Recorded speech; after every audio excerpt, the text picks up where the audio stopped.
Votes and proceedings of Tuesday, 27 September 2016. Page 399, page 400, 401, 402, 403,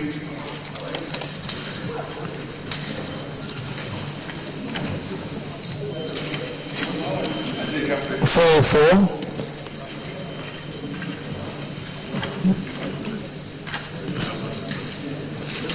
405,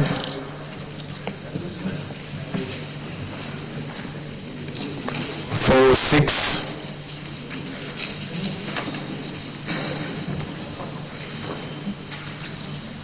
407, 408, 409, 410,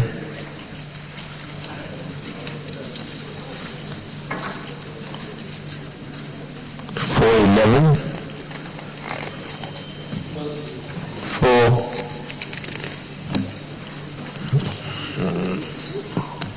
412,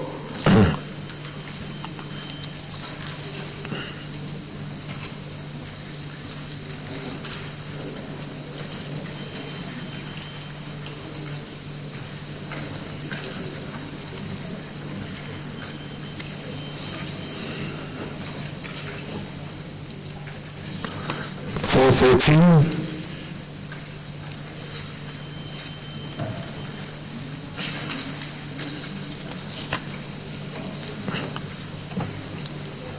414,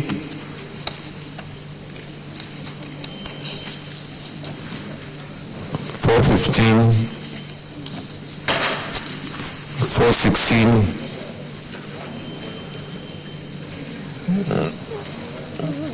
417. Terms of office.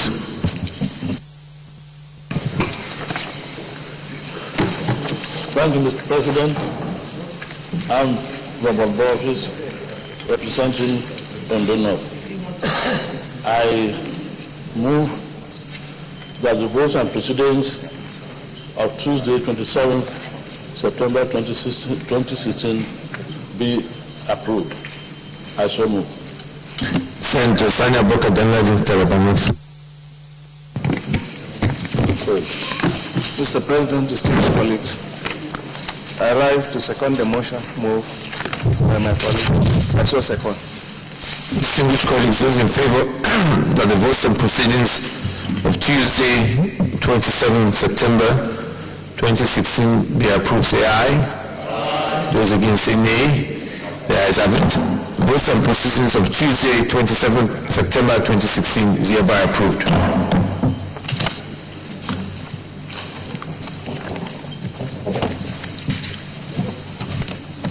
Announcements.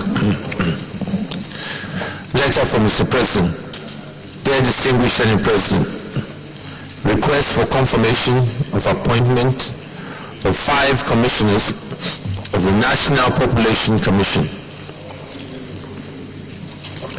In accordance with the provisions of Section 154, subsection 1 of the 1999 Constitution as amended, I write to forward herewith names of 5 national commissioners appointed for National Population Commission (NPC) from Akwa Ibom, Bayelsa, Benue, Kebbi, and Oyo states for the consideration of the Senate of the Federal Republic of Nigeria.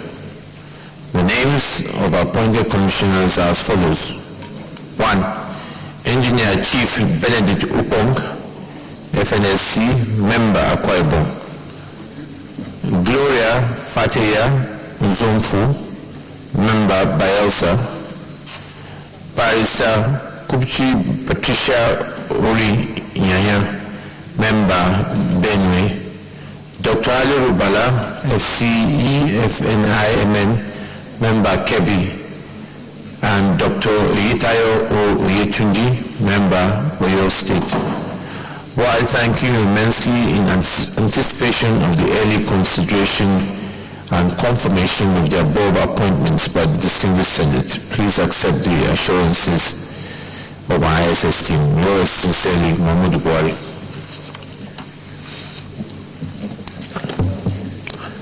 Letter from Mr. President.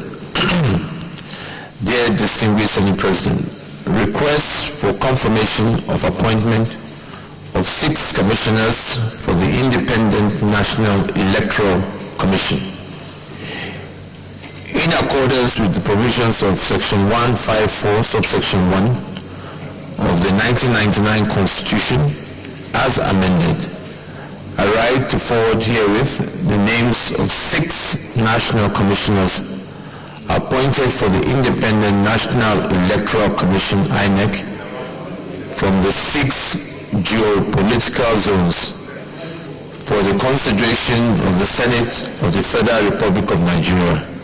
The names of the appointed commissioners are as follows: Professor Okechukwu Obinna Bianu, Member, Anambra State, Southeast. May Abamuche Mbu, Member, Delta, South-South. Air Vice Marshal Ahmed Tijani Muazu, retired, Member, Gombe, Northeast. Mohammed Kudu Haruna, Member, Niger, North Central. Dr. Adekunle Ladipo Ogumola, Member, Oyo, Southwest. Abubakar Ahmed Nahuchi, Member, Zamfara, Northwest. While thanking you immensely in anticipation of the early consideration and confirmation of the above appointments by the distinguished Senate, please accept the assurances of my highest esteem. Yours sincerely, Muhammadu Buhari. Letter from Mr. President. Dear distinguished Senate President, launch of the book Muhammadu Buhari, The Challenges of Leadership in Nigeria. A group of friends have commissioned the distinguished American scholar, Professor John Pardon, who has had lengthy academic assignments in Nigeria, to write the above captioned book. The launching date has been fixed for 3rd October 2016 at the International Conference Center, Abuja. Although the event is unofficial and privately sponsored, I am inviting you, Mr. President of the Senate, and any of the distinguished senators who happens to be in Abuja on that day to honor us with your presence. I am enclosing the invitation cards and an advance copy of the book for your perusal. Please accept, distinguished Senate President, the assurances of my highest regards. Yours sincerely, Muhammadu Buhari. Also want to announce the birthday of one of our colleagues, Senator Sunday Boji, whose birthday is today, the 29th of September. We wish him many, many happy New Year's, good health, prosperity. Leader of the Senate. Any petitions? Yeah, Senator Obasi.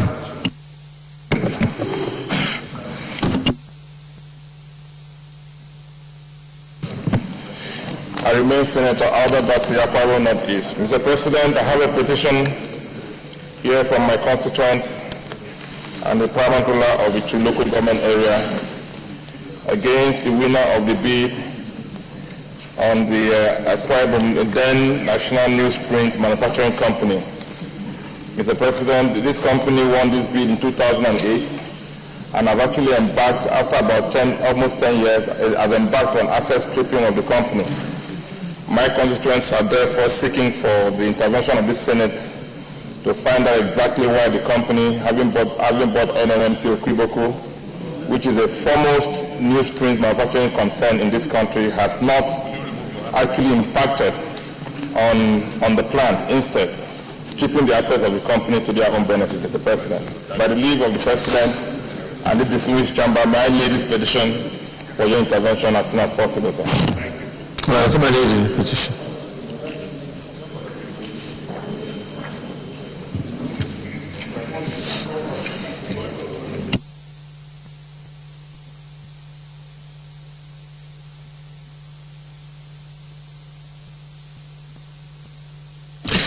petition is referred to Ethics and Privileges. Report back in 2 weeks.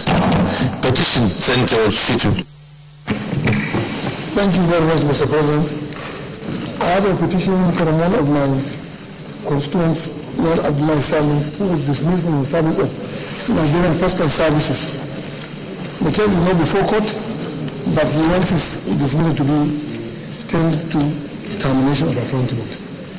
Recommend the petition.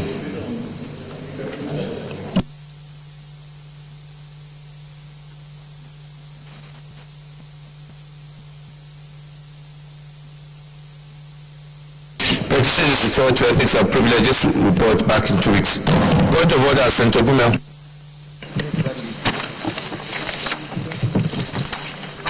Thank you, Mr. President. I come on order 43. Go ahead and read.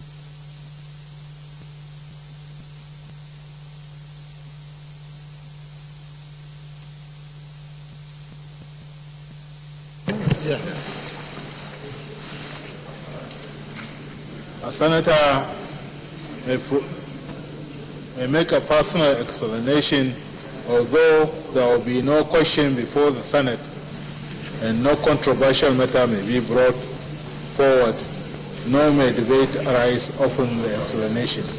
The terms of the proposed statement shall be submitted in details to the President of the Senate when his leave to make it is sought. Mr. President, I wanted to report to this Senate that we lost a senator by the name Senator Dalaha Ahmed Danzomo on the 27th of September. Dalaha Ahmed Danzomo hails from Filatenkarkal local government of Jigawa State. I represent Jigawa Northwest Senatorial District in the 5th Senate.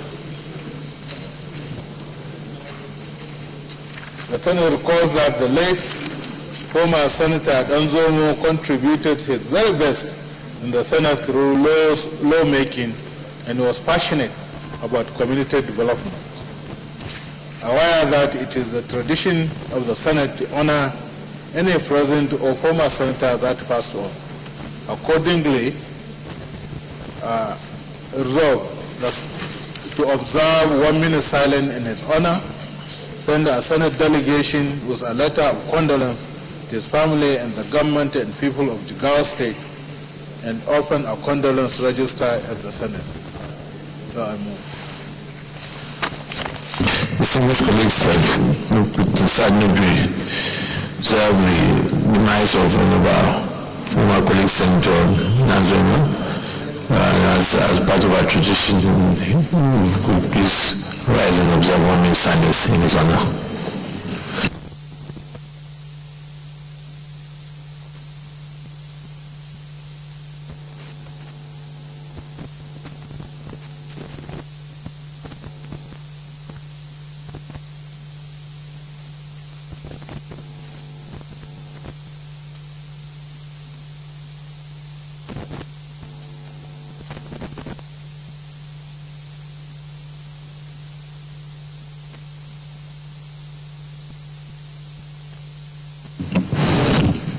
May his gentle soul rest in perfect peace. Amen.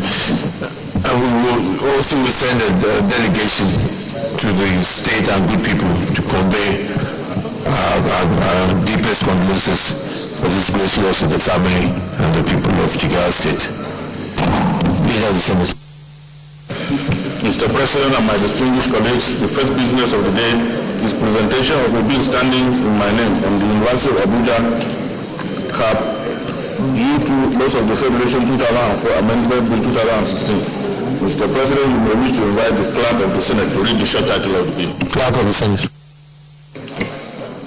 Mr. President, distinguished senators, University of Abuja Act, CAP U2, LFN 2004, Amendment Bill 2016, HB 262, first reading.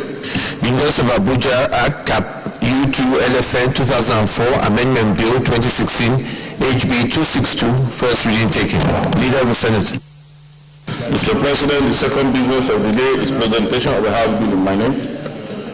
On the World Meteorological Organization Protection Act, CAP W7, Laws of the Federation 2004 Amendment Bill. Mr. President, we may wish to invite the Clerk of the Senate to read the short title of it. Clerk of the Senate.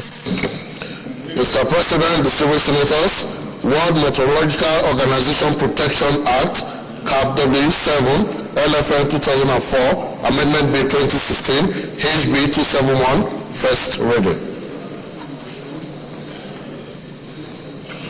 World Meteorological Organization Protection Act, CAP W7 LFN 2004, Amendment Bill 2016 8B 271, first reading taken.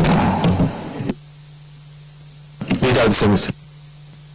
The third business of the day is presentation of the House Bill standing in my name on the Currency Conversion Freezing Orders Act, CAP C43, Laws of the Federation 2004 Amendment Bill 2016. Mr. President, we may wish to invite the Clerk of the Senate to read the short title of the bill. Clerk of the Senate. Mr. President, distinguished senators, Currency Conversion Freezing Order Act, CAP C43, LFN 2004, Amendment Bill 2016, HB 274, first reading. Currency Conversion Freezing Orders Act, CAP C43 LFN 2004, Amendment Bill 2016, HB 274, first reading taken. Leader of the Senate. Mr. President and my distinguished colleague, the fourth business of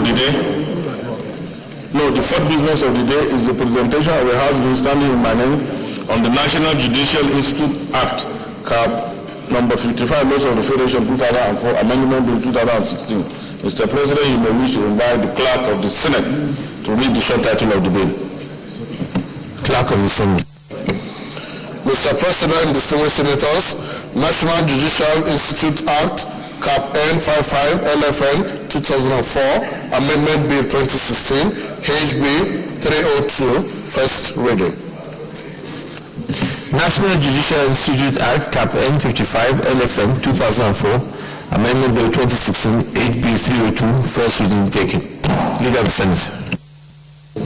Mr. President and my distinguished colleagues, the fifth business of the day is the presentation of a House Bill standing in my name on the Advertising Practitioners Registration ETC Act, CAP P7, Laws of the Federation 2004, Amendment Bill 2016. Mr. President, you may wish to invite the Clerk of the Senate to read the short title of the bill. Clerk of the Senate.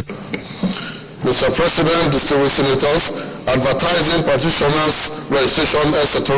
Act, CAP P7, LFN 2004, Amendment Bill 2016, HB 303, first reading.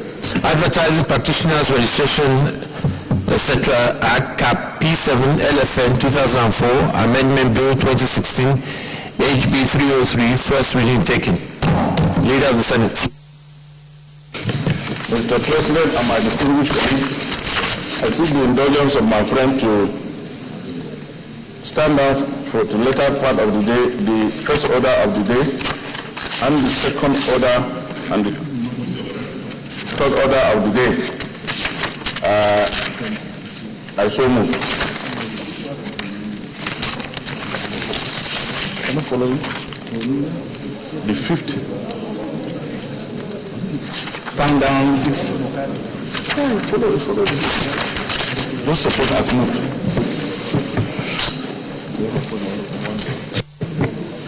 Mr. President, distinguished colleagues, I rise to second the motion as moved. Distinguished colleagues, those in favor that we stand down the fifth and sixth to later on the day as moved by leader, say aye. Those against say nay. The ayes have it. Leader of the Senate.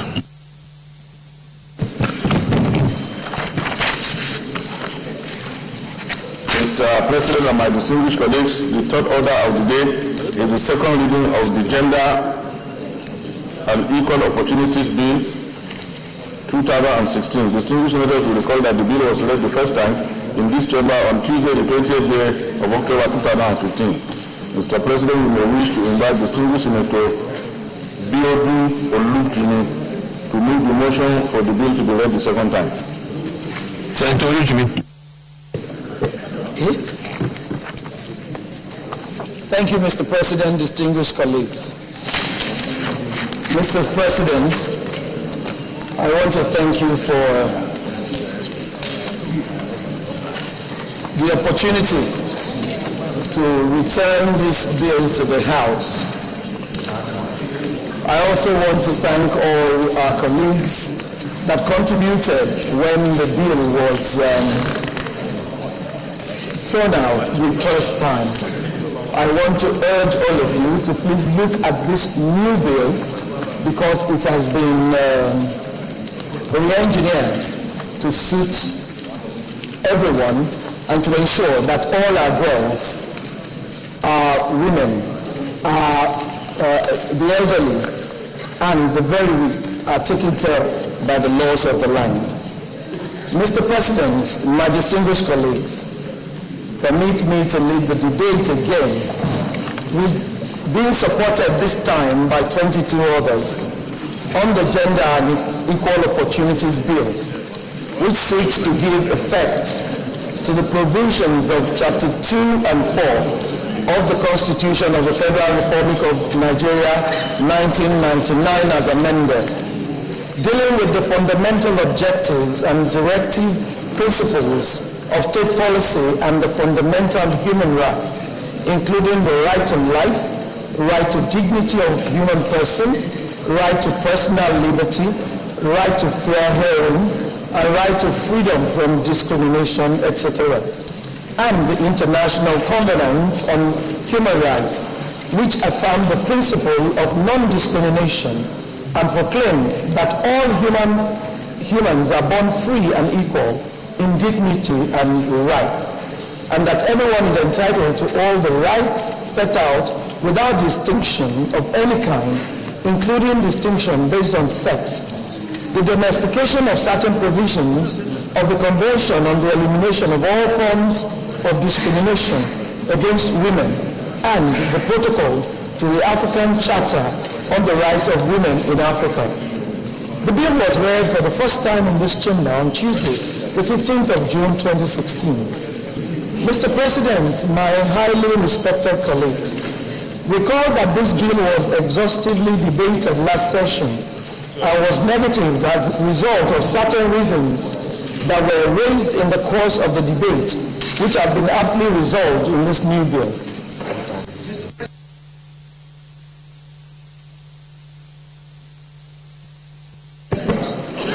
Mr. President, distinguished colleagues, Section 4 of the bill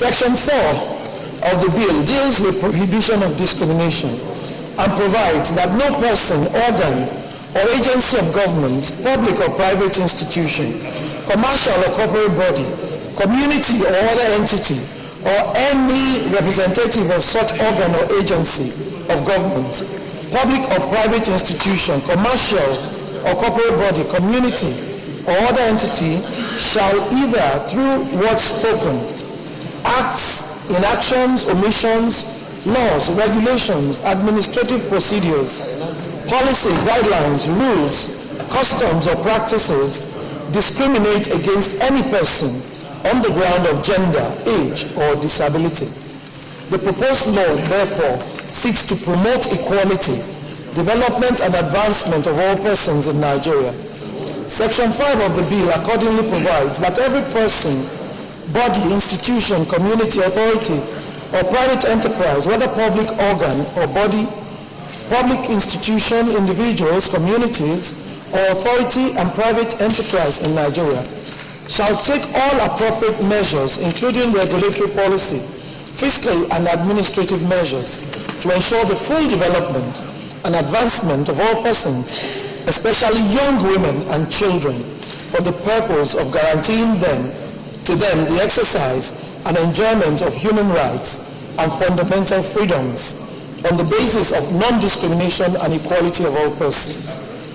Mr. President, to guarantee effectiveness and practicability of these provisions, the bill further makes provision for the adoption of temporary special measures to eliminate discrimination and ensure equal opportunities for majority of Nigerians.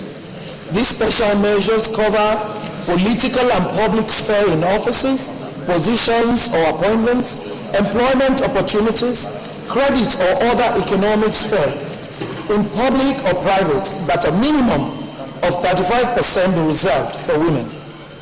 In the case of educational placement and school enrollment, including award of scholarships, bursaries, or such allocations that parity is ensured for boys and girls, men and women. And in the case of primary school enrollment, mechanisms should be put in place to ensure parity in enrollment and retention of boys and girls. Mr. President, it is also important to note that this law also proposes some modifications to some of our socio-political, cultural practices that promote discrimination and gender-based inequality.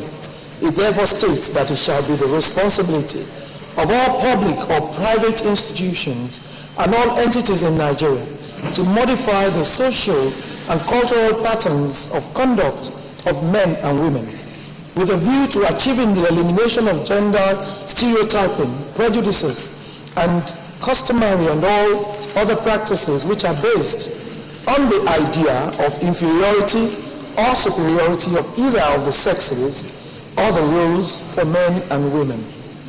The bill further provides that all appropriate measures be taken to eliminate discrimination against women in political and public life, eliminate discrimination against women in education, eliminate discrimination against women in employment, eliminate in occupation or any profession, prevent discrimination against women on the grounds of marriage, marital status, or maternity, eliminate discrimination against any person on any ground whatsoever in the field of health care, and more importantly, ensure that all women who are pregnant and within 2 years of delivery and all children under the age of 12 are given free and quality health care services, including provision of all necessary medical, surgical, diagnostic, and pharmacological supplies. Mr. President, this bill also prohibits all forms of violence against women in private and public places. All forms of violence against women are prohibited, whether the violence takes place in private, family, or public sphere, including unwanted or forced sex, or traditional, religious, or cultural practices harmful to health, well-being, integrity of the woman. All forms of violence against the elderly woman, including sexual abuse and discrimination based on age, are prohibited. All forms of violence against women with disability, including sexual abuse and discrimination based on disability, are prohibited.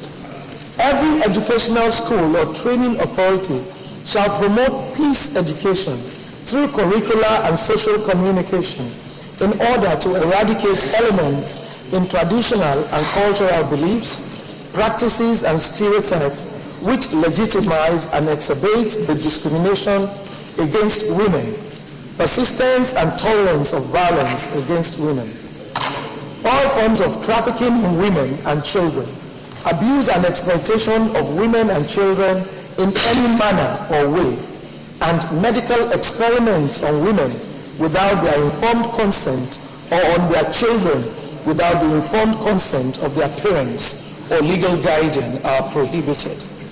Mr. President, distinguished colleagues, as we are all aware, we as a nation are grappling with the worst economic crisis to befall the country in more than 2 decades. Unfortunately, and also sadly, women and children are the main groups that bear the full brunt or effect of this economic downturn. A myriad of issues exist with their access to capital and lack of opportunities. The urgent need now arises to put in place policies and mechanisms that will address these issues to ensure that women are empowered to take their place in society and continue to more actively contribute to the nation's development. For women to be properly empowered in Nigeria, economic processes and measures need to be put in place to ensure that poverty among women is reduced. This will reduce their vulnerability and dependency in all spheres of life. While I acknowledge that the President recently announced that the government will establish the National Women's Empowerment Fund with 1.6 billion in microfinance loans to women across the nation to assist in rehabilitating the economies of the rural communities, particularly those impacted by the insurgency and conflict, I dare say this is not enough, as it is merely a policy pronouncement or decision by government and is not backed by law, therefore discretionary and not mandatory. The need for legal backing is fundamental because the above enunciated policy and others like it before now do not have established systems and structures for their sustainability. Hence the need for the legal framework, which is what this bill seeks to do. Part B of the bill provides for the Commission and jurisdiction for the implementation of the law. When passed, the National Human Rights Commission is vested with the powers to enforce and implement the provision. The High Court of the Federal Capital Territory is vested with the original jurisdiction to look into applications arising from any breach of the provisions of this bill. Mr. President, distinguished colleagues, I therefore seek your support and urge that all my colleagues support this second reading, because this is an all-important bill to remove all forms of discrimination against women. And I also want to use this opportunity, Mr. President, to thank all the male senators who contributed the last time, and to tell them, to appeal to them to support it this time, because I know that most of them were also not comfortable when they got home because their wives were all up in her arms. But I am assuring you that this time, this is the more subtle bill, and when it's committed to the committee, everyone will have the opportunity of having a say. Thank you very much. Deputy Senate President. Thank you, Mr. President. Very distinguished colleagues, I rise first to support the bill and to thank Mr. Olujimi for promoting the cause of women, not only in these chambers, but even outside the chambers. Your Excellency, this bill is critical in view of the experience of our women folk in our society, and whatever we need to do to protect them needs to be done. For having said this, Mr. President, by way of direction, I would like to suggest that when this bill goes to the committee, for which I plead that our colleagues oblige Mr. Olujimi so that it goes to the committee and possibly to public hearing. But when it gets to the level of the committee, we need to do a proper interrogation of this bill to be sure that it is not in conflict with some of our existing legislations.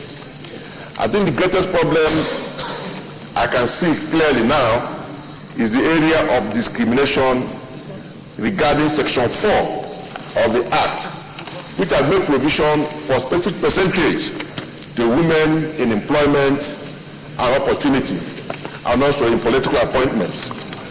For me, this has a problem with Section 42(1)(b) of the Constitution, and I would like to read, sir. Section 42 says, every citizen of Nigeria of a particular community, ethnic group, place of origin, sex, religion, or political opinion shall not, by reason only of that he is such a person, be accorded either expressly by or in particular application of any law enforced in Nigeria, of any such executive administrative action, any privilege or advantage that is not accorded to citizens of Nigeria of other communities, ethnic groups, place of origin, sex, religion, or political opinion. So if we place 35% for instance for women, that is discriminatory to the men and contrary to provision of section 42(1)(b). So I think that what we need to do is to look at the law, the bill itself, and make sure that there are such conflicts are eliminated at the time it's being processed by the committee, so that we're able to leave the best of the bill that itself are consistent with our legislation. Because our constitution, no matter what you say about it, is one of the most comprehensive constitutions in this world. And the cause that when we are debating the bill on freedom of information, I did say that there was no need for the freedom of information bill, because Nigeria is possibly one of the few countries in the world where the freedom of information is contained in the constitution. And if you look at section 39 of the constitution, it is clear and comprehensive on the issue of right to information. So at that time, I made it clear that it was unnecessary for us to begin to legislate on freedom of information when it's already contained in our constitution. And the attitude of the Supreme Court in such matters is that it's not just mere surplusage, but duplicity. And we cannot continue to make legislations in matters that are already contained in our constitution. So there is comprehensive provision for discrimination against not just women, but men, people based on their religion, ethnicity, and all that, pursuant to section 42 of the Constitution. And whether you're a man or a woman, you can take a lot of leverage from that section of the Constitution. So matters regarding percentage for women or men should be well looked at to be sure that it's not in conflict with our Constitution, and the rest of the bill should be able to be saved so that our women will enjoy the protection of the law which they deserve. Thank you.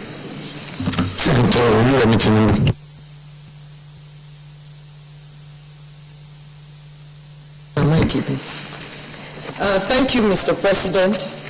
I'm Oluremi Tinubu, representing Lagos Central Senatorial District. I rise to support this bill, and as I also request that my colleagues should do the same, because we've come to a time in our nation and in our polity that we have to really compensate to speak our women. And when we talk about Nigeria today, we cannot really undermine the contributions that women have made to this country. And I would like to also, I like the fact that the DSP spoke, was the first person to speak, an erudite scholar who invoked part of the Constitution. And I am very grateful today that he's one of those who is amending the Constitution. And I think that it will be a good place to start, where we have to amend that part of the Constitution to accommodate us women. Look at this room. How many women are here? And some would attribute to the fact that I don't shake men, that, oh, maybe is it religious or otherwise. And I tell them there are too many men in here, and I feel intimidated. That if I shake hands with 102 men in the day, that, you know, I think I'm going to shrivel away. So, and I thank, it's intimidating enough, and please, so Mr. President, I plead to our men that we have done the best we can with this bill. And I believe that if we do this at this time, it is not for now. It is for the future of our children. And Nigeria going through recession today is part of the way we have embraced things in this country. We look at, we'll quote, you know, the best global practices, the best practices in the world. It is high time we did the right thing. Look at what America is showing us today through the likes of Hillary Clinton. And I pray that the woman wins the election, and we will see how a man will stand by a woman doing the best job that, you know, is available to all. So I appeal to my colleagues today that we should please support this bill and let this go, not for us, not for you, but for your children, your daughters, and even generation unborn. Thank you, Mr. President. Senator Binta Garba. Thank you, Mr. President. Distinguished colleagues. I'm looking at how you address as I'm picking. So that's Sonny. Sonny is not an.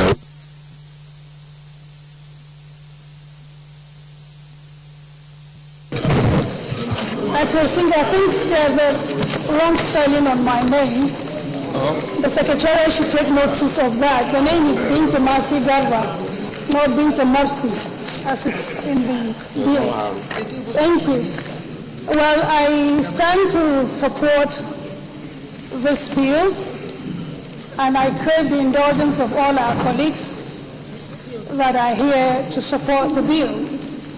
We've talked about women emancipation before now in this hollow chamber, and we've seen some of our colleagues respond to such discussion. Section 147, subsection 3 of the Constitution, I think is one of the areas we need to look into, where the constitutional provision stipulates that there must be a federal character when ministers are being considered.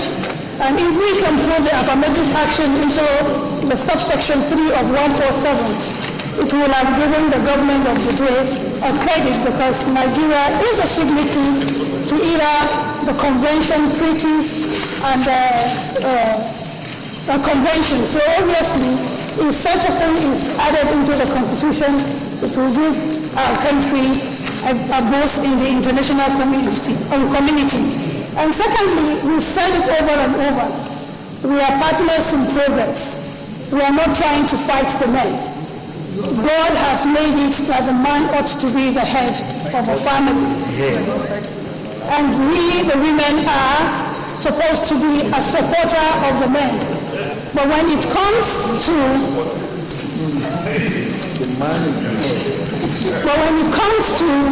administrative activities, we are to work hand in hand so that we will make our nation a better place to stay. Parents are here. Most of you fathers have daughters, and most of you fathers have sisters. And all what we're saying, just like what Senator Rami said, that we're not talking about the now, we're talking about the future, where we can see our children who are the girls to become governors of the state, to become Senate presidents, to become speakers of assemblies, and even to become the president of this country. So all what we're saying, and please, is for us to be partners in progress to make our country great once more again. Thank you very much, Mr. President.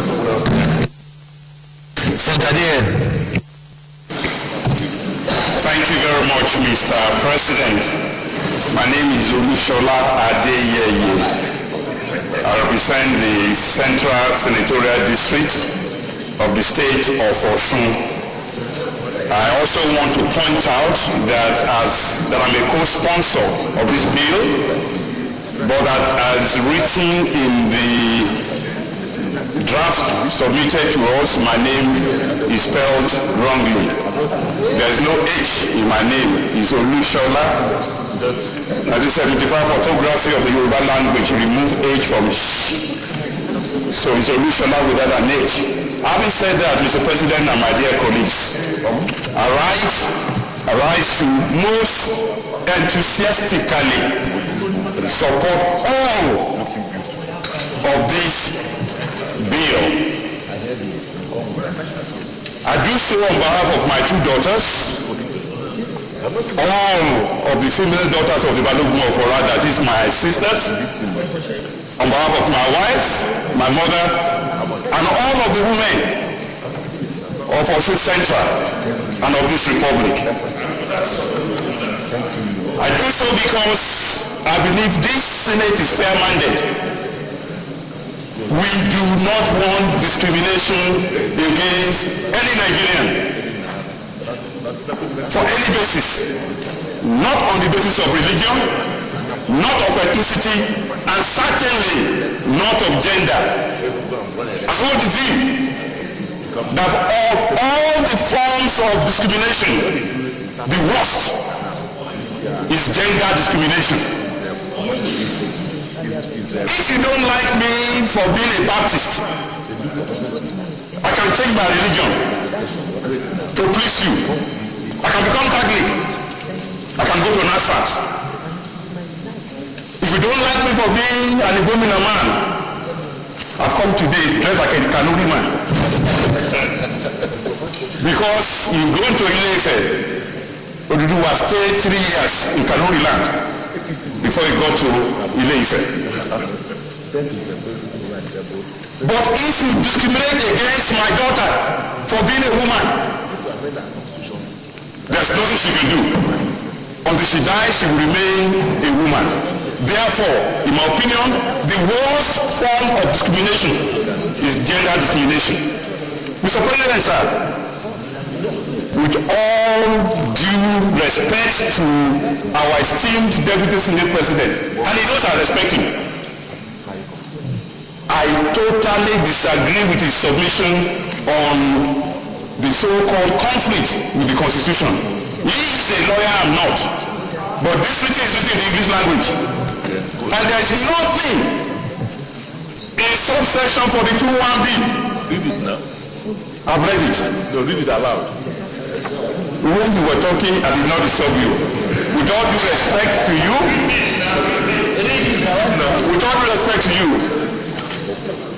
that Constitution says that there will be no discrimination on account of gender. Fair enough. If there is no discrimination, and by the laws of genetics, roughly 50% of the population is male, 50% is female, and we are asking only for 35%. We are not giving women anything beyond what nature has not given them. Nature has entitled them to 50%, but we are saying, okay, because of cultural oppression that has denied women education, you may not have these women having the same qualifications, but society that looks for equity must be affirmative. That affirmation dictates that all of us with sisters and daughters cannot object to asking for 35% for women in any situation. It is fair and it is not against our constitution. Lastly, before I sit down,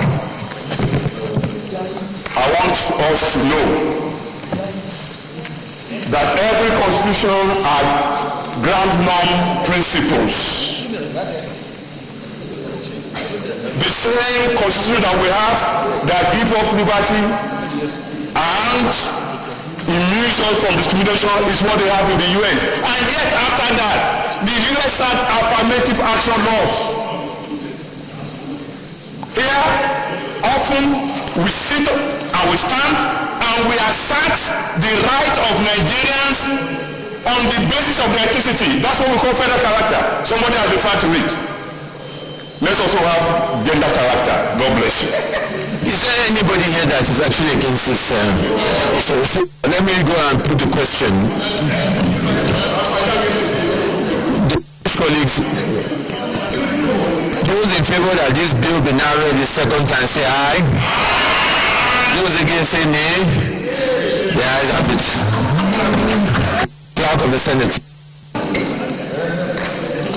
Mr. President, distinguished senators, the bill for an act to incorporate and enforce certain provisions of the United Nations Convention on the elimination of all forms of discrimination against women, the protocol of the African Charter on Human and People's Rights, on the rights of women in Africa, and other matters connected therewith, 2016, second reading. A bill for an act to incorporate and enforce certain provisions of the United Nations Convention on the elimination of all forms of discrimination against women, the protocol of the African Charter on Human and People's Rights, on the rights of women in Africa and other matters concerned with 2016 second reading take. This bill is referred to the Committee on Judiciary, Human Rights and Legal Matters. and to report back in 4 weeks. I want to thank all this Senator Ujim and all the co-sponsors, and particularly I want to thank all our colleagues for their contributions and the support. I think the message we have sent out as this Senate is a strong supporter of gender equality, against discrimination, and also in support of ensuring that our women have the opportunity of equal rights. I hope that the committee will do a good job to address the issues and ensure that the public hearing will have a robust debate and bring back this back for us for consideration. I think I once again congratulate you all and congratulate ourselves, all of us that have daughters, and I think today we have done a long way for a new generation. Thank you. Speaker of the Senate. Mr. President and my distinguished colleague, may I crave your indulgence to stand down before the order of the day. I so move. Minority Leader.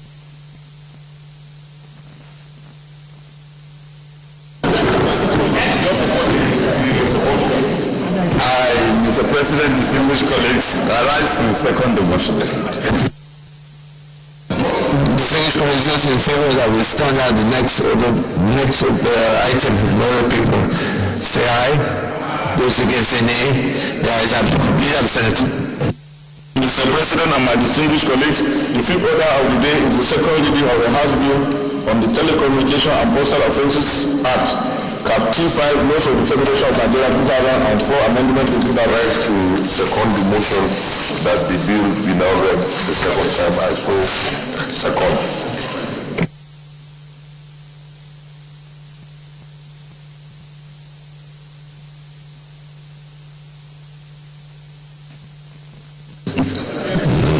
Sense.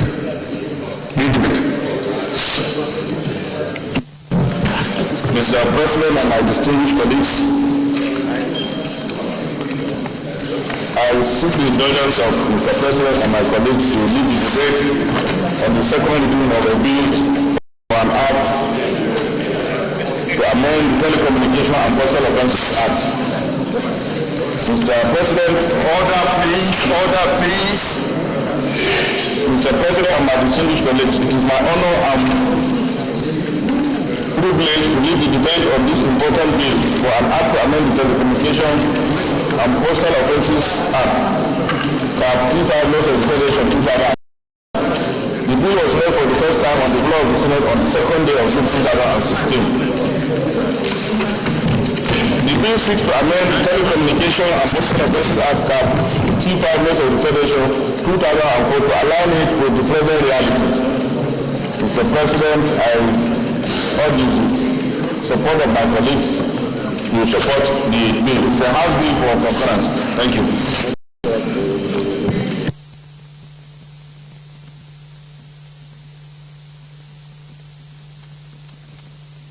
Any comments? If not, I'll put the question.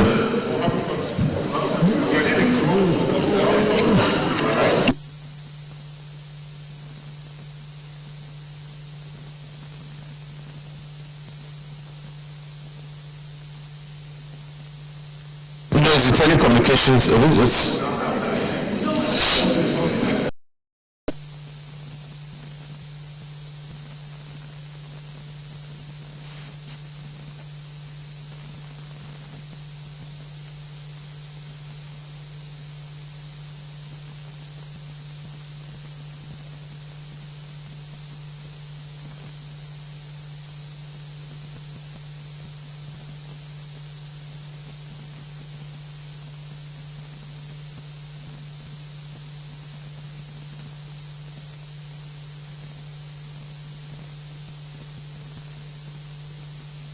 Distinguished colleague, you all recollect that we distributed this at the session on Tuesday.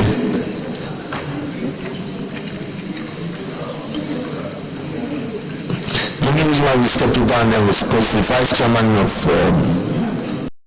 communication made some observations, and we said we would present it. So I'm sure you already have it, but I'm sure they will try and distribute new copies.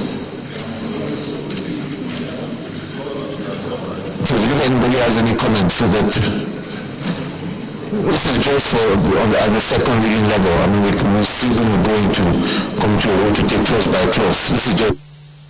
So I'll put the question then. Those in favor that this bill will now read the second time say aye. Those against say nay. The ayes have it. Clerk of the Senate. Mr. President, distinguished senators, a bill for an act to amend the Telecommunications and Postal Offences Act, Cap T5, Laws of the Federation of Nigeria, 2004, and for other related matters, 2016, second reading. A bill for an act to amend the Telecommunications and Postal Offences Act, Cap T5, Laws of the Federation of Nigeria, 2004, and for other related matters, 2016, second reading. Taken. Leader of the Senate. Mr. President and my distinguished colleagues, in view of the fact that this is a House bill, I move that we dispense with our rule so that the matter can be referred to the Committee of the Whole for clause by clause observation. I submit. Mr. President, distinguished colleagues, I rise to second the motion that we suspend the relevant rule and resort to a Committee of Whole to consider this bill. I so second. Distinguished colleagues, those in favor of the motion that resolves the committee of whole to consider the report say aye. Those against say nay. The ayes have it.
Distinguished colleagues,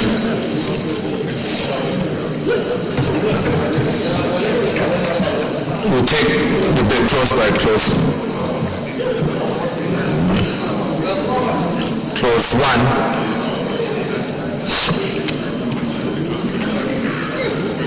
Those in favor that clause 1. Those in favor that clause 1 stands part of this say aye. Those against say nay. The ayes have it. Clause 2. What's wrong with this?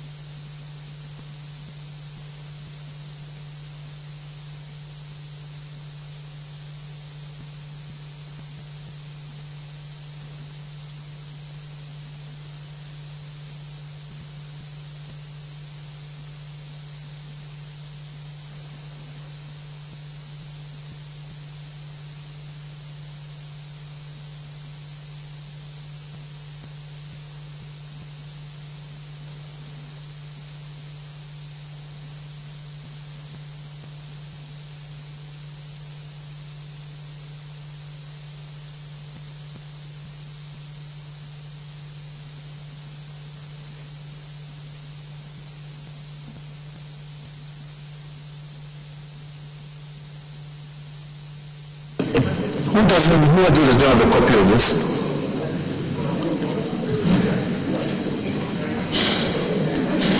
Just 2 people? Clause 2. Those in favor that clause 2 stands part of this say aye. Those against say nay. The ayes have it. Clause 3.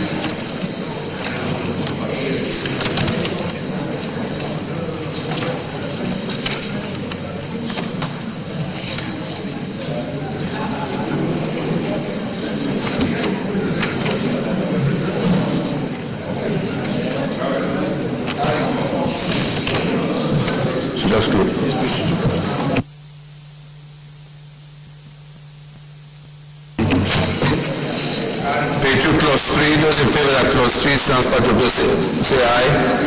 Those against say nay. The ayes have it. Page 4, those in favor that clause 4 and 5 stands part of bill say aye. Those against say nay. The ayes have it. Page 5, those in favor that clause 6 and 7 stands part of the bill say aye. Those against say nay. The ayes have it. Page 6, those in favor that clause 8 stands part of the bill say aye. Those against say nay. The ayes have it. Page 7, those in favor that clause 9 stands part of the bill say aye. Those against say nay. The ayes have it. And page 8, those in favor of that clause 10 stands part of the bill say aye. Those against say nay. The ayes have it.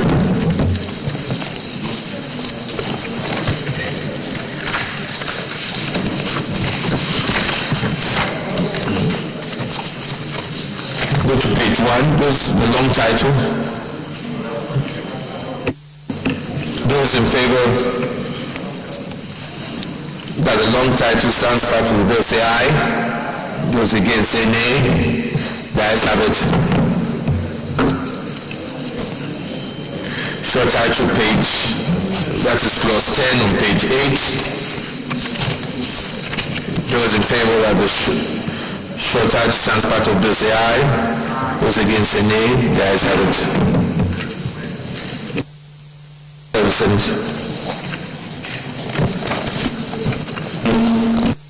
Mr. President, I move that the Senate move back to plenary for report process. I so move.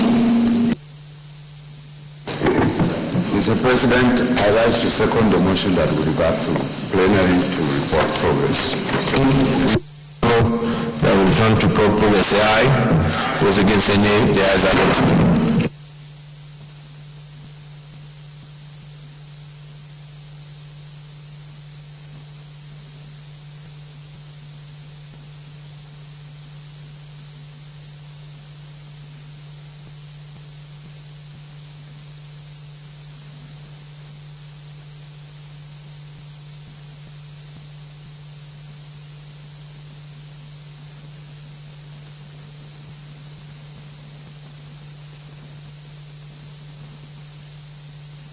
Distinguished colleagues, the Senate and the Committee of the Whole consider the report on Telecommunication and Postal Offences Act, Amendment Bill 2016 approves as follows. Clause 1 to 9 as recommended, short title as recommended, long title as recommended.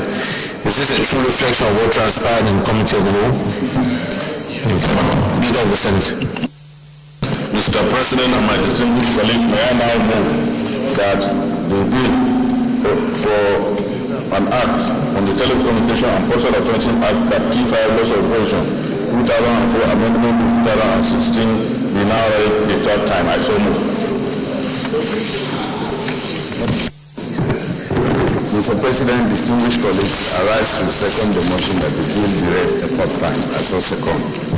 Those in favor that the bill be read the third time say aye. Those against say nay. The ayes have it. Clerk of the Senate. Mr. President, distinguished senators, a bill for an act to amend the Telecommunications and Postal Offences Act, Cap T5, Laws of the Federation of Nigeria 2004, and for other related matters, 2016, third reading. A bill for an act to amend the Telecommunication and Postal Offences Act, Cap T5, Laws of the Federation of Nigeria 2004, and for other related matters 2016 is read the third time and passed. Leader of the Senate. Mr. President and my distinguished colleagues, the sixth order of the day is the second reading of a House bill on the National Crop Varieties Livestock Breed Registration ETC Act of number 27 Laws of the Federation 2004 Amendment Bill 2016. Senators will recall that this is a House bill to read the first time in this chamber on Wednesday, the 22nd day of June 2016. Mr. President, with your permission, I move a motion that the bill be now read the second time. I so move. Mr. Mr. President, distinguished colleagues, I rise to second the motion that the bill, the National Crop Varieties Livestock Breeds Registration Act, Cap 2004 Amendment Bill, be read a second time. Leader of the Senate. Mr. President and my distinguished colleagues, it is my honor and privilege to lead the debate on this important bill for an act to amend the National Crop Varieties and Livestock Breed, which seeks to reduce penalties imposed under the Act. The bill was read for the first time on the floor of the Senate on the 22nd day of June 2016. The thrust of the amendment is in section 8.2 and 3, which substituted 100 fine with 500 and then with another 500 as fine. Mr. President, my respected colleagues, this bill is from the House of Representatives for our concurrence. In the spirit of the chamber relations as a data will involve section Rule 81 and to refer to the bill for the Committee of the Whole for clause consideration and passage. I so move. Distinguished colleagues, any comments on the measure? If not, I'll put the question. Those in favor that the bill be read the second time, say aye. Those against, say nay. The ayes have it. Mr. President, distinguished senators, a bill for an act to amend the National Crop Varieties, Livestock Breeds, Registration, etc. Act, Cap N27, LFN 2004, by reviewing the penalties imposed under the Act and for other related matters, 2016, second reading. A bill for an act to amend the National Crop Varieties, Livestock Breeds, Registration, etc. Act, Cap N27, LFN 2004, by reviewing the penalties imposed under the Act and for other related matters, 2016, second reading. Leader of the Senate. Mr. President, as I've earlier said, in accordance with our rules, I receive the indulgence of my colleagues that the Senate do reserve to the Committee of the Whole to consider the report clause by clause. I so move. Mr. President, distinguished colleagues, I rise to second the motion that the Senate be resolved into a Committee of Whole to consider this bill clause by clause. I so second. Distinguished colleagues, those in favor that we resolve to Committee of the Whole consider this bill clause by clause, say aye. Those against, say nay. The ayes have it.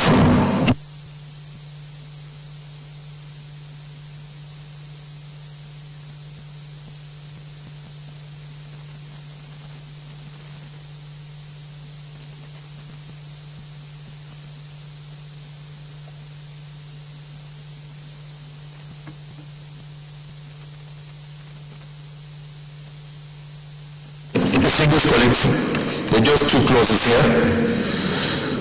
Those in favor that clause 1 stands part of the bill, say aye.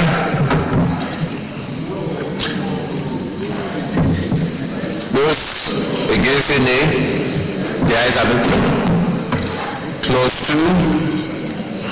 Those in favor that clause 2 stands part of the bill, say aye. Those against, say nay. The ayes have it. Page 1, long title.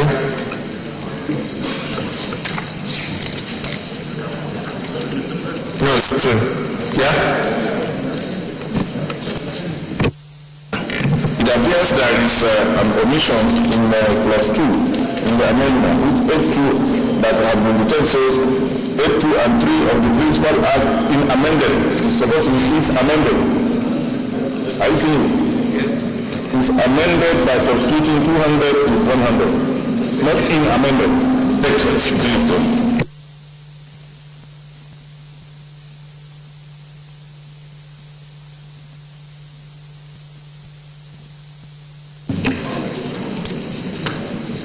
Those in favor that the long title stands part of the bill, say aye. Those against, say nay. The ayes have it. The short title, page 3. Short title is clause 3, page 3. Those in favor that the short title stands part of the bill, say aye. Those against, say nay. The ayes have it.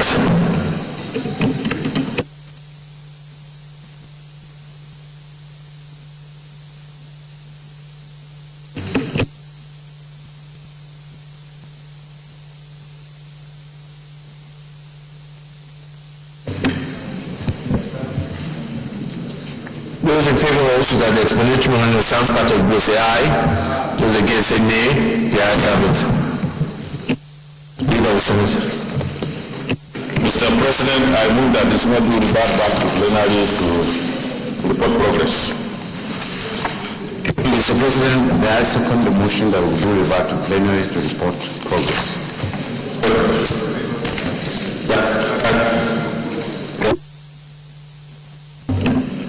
Distinction is those in favor that we revert back to plenary report will say aye.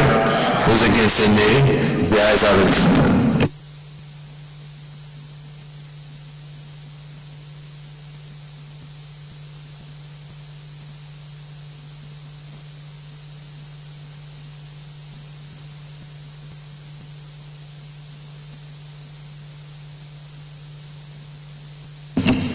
Distinguished colleagues, the Senate and the Committee of the Whole considered the report of the National Crop Varieties Livestock Breeds Registration Act Amendment Bill 2016 and has proved as follows. Clause 1 to 2 as recommended, short title as recommended, long title as recommended. Is this a true reflection of what transpired in the Committee of the Whole? Leader of the Senate. Mr. President, may I now formally move that the bill for an act on the National Crop Varieties Livestock Breeds Registration etc. Act Cap 27 laws of the Federation Amendment Bill 2016 be now read the third time. I so move. Mr. President, distinguished colleagues, I rise to second the motion that the bill as read by the Senate leader be read a third time. I so second. Distinguished colleagues, those in favor of the bill, National Crop Variety Livestock Breeds Registration, etc. Act Cap 27 LFN 2000 for main bill be read the third time. Those in favor say aye. Those against say nay. The ayes have it. Clerk of the Senate. Mr. President, distinguished senators, the bill for an act to amend the National Crop Varieties Livestock Breeds Registration, etc. Act Cap N27 LFN 2004 by reviewing the penalties imposed under the Act and for other related matters 2016, third reading. A bill for an act to amend the National Crop Varieties Livestock Breeds Registration, etc. Act Cap N27 LFN 2004 by reviewing the penalties imposed under the Act and for other related matters 2016, third reading. Bill is now read the third time and passed. Leader of the Senate. Mr. President, the seventh order of the day is the second reading of a House bill on the Produce Enforcement of Export Standard Act Cap 32 Laws of the Federation of Nigeria 2004 Amendment Bill 2016. Distinguished senators will recall that this is a House bill which was read on the floor of this chamber on the 13th day of July 2016. Mr. President, you may, with your permission, I move a motion that the bill be now read a second time. I so move. Mr. President, distinguished colleagues, I rise to second the motion that the Produce Enforcement of Export Standards Act Cap P32 LFN 2004 Amendment Bill 2016 HB 219 be read the second time. I so second.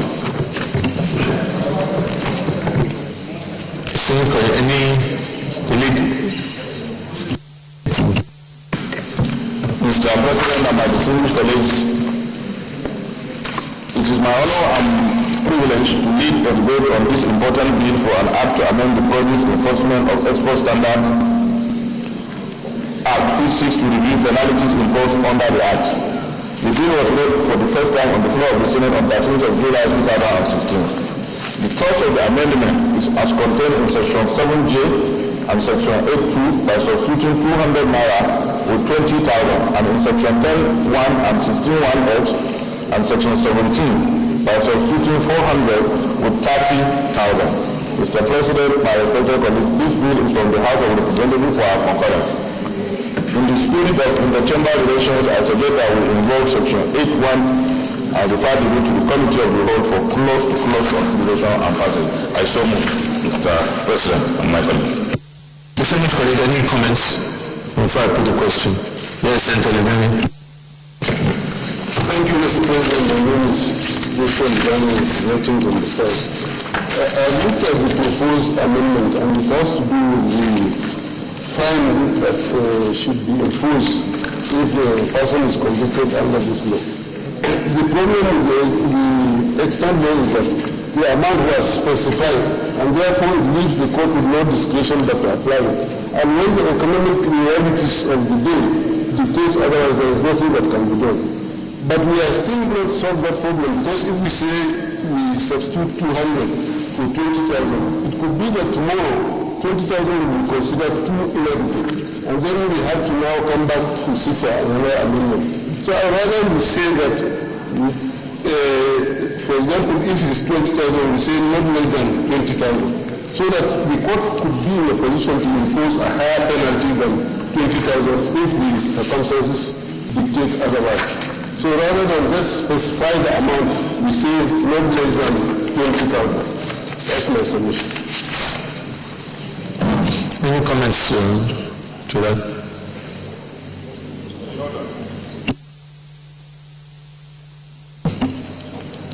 Further comments? The only implication is that we have to do conference to agree on that amendment, but to be I thought you were talking about the principles of that. I think surely that principle affects all bills that have penalties. If we begin to give that level of discretion at the point of implementation. Yep. Mr. President, the normal legislative practice is what has been initiated by my learned friend and brother, distinguished Senator Ledani. The reason being that we can't continue to open the chambers for amendments when certain discretionary powers can be given to the judicial office that is handling the matter. So normally we say not less than, so that the realities of the situation will determine the appropriate punishment to be meted by the court. And but if we now say 20,000, it means the hands of the court are tied with the fact that if it remains 20,000 ad infinitum. And I think that observation is really taken and should be adopted by the Senate. Thank you, sir. Yes, and Thank you, Mr. President, distinguished colleagues. Mr. President, I think at this point in time that there is no need of amending this because this is a concurrence. It is from the House of Representatives. It is either we concur or not because this is the normal legislative process. So it has been passed by the House. Well, I think we are second reading now. The principles, I think we can take that when we get to clause by clause because that's where we're now going to specifics.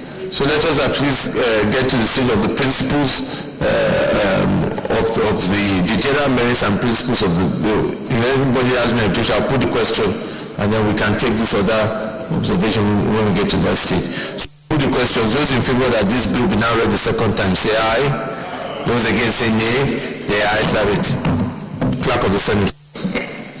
Mr. President, distinguished senators, a bill for an act to amend the Produce Enforcement of Export Standards Act (CAP) P32 LFN 2004 amendment by reviewing the penalties imposed under the Act and for other related matters 2016, second reading. A bill for an act to amend the Produce Enforcement of Export Standards Act (CAP) P32 LFN 2004 amendment by reviewing the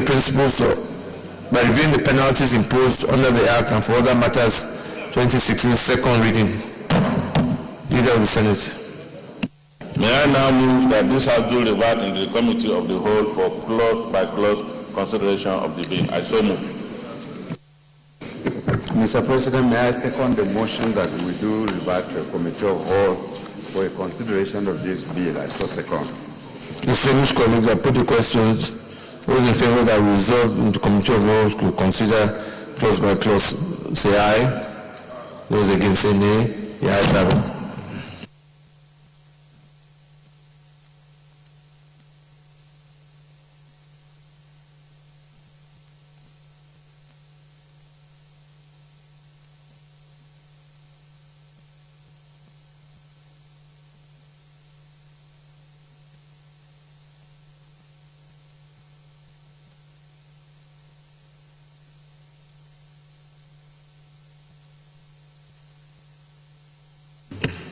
Yeah, distinguished colleagues, let me first take clause 1. Those in favor of that clause 1?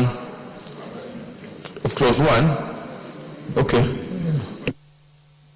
Mr. President, distinguished colleagues, if you look at the end, it says it's amended as set out in this, it is open. It's supposed to be in this act. Just to add act there. Clause 1. If you read it at the end. Thank you, Mr. President. I'll put the question. Those in favor of that? Sorry, sir. The appropriate time to look our own comment regarding the issue raised by Lidani. Okay. So let me just put the question. Those in favor of that clause 1 as amended or as corrected? Those in favor of that clause 1 as amended should stand as part of the bill, say aye. Those against say nay. The ayes have it. Okay, clause 2. Lead Deputy Secretary. Yes, sir. I think that while we are trying to ensure the speedy passage of this bill, I agree that we must also ensure that we do the correcting. But looking at the bill as it is, I don't see anything wrong with it. Because the discretion which he is trying to insist on is also contained in the provision itself. If you look at it, said amendment of section 7.1, subsection 7.1 of the Principal Act is amended by substituting for the expression 200, the expression 20,000. If you impose it 20,000 in the second column, the first column, well, you still have the discretion because saying penalties for offences against any regulation made under not exceed the fine. So you can do anything less. So then like it doesn't exceed 200,000. So I think what he's trying to achieve is already contained in the bill. Well noted. Have you seen it, Then in the original provision, they are already giving that provision by saying not exceeding. The amendment was just referring to the figure, but the body of the bill is still intact. So it will now read that the penalty, any order made under this section may prescribe penalties for offences against any provision of such order not exceeding a fine of 30,000. That's how it will now read. So it's not just going to just say 30,000. If we say not exceeding, it means we have put a ceiling, we have put a limit. So it means the court's hands are still tied. It cannot impose any penalty above that amount. But what we are trying to say is that the court should be given the discretion to impose a penalty above that amount if the situation so warrants.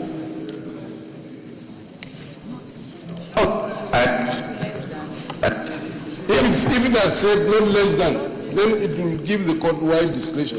But if it said not more than, it means the hands of the courts are tied.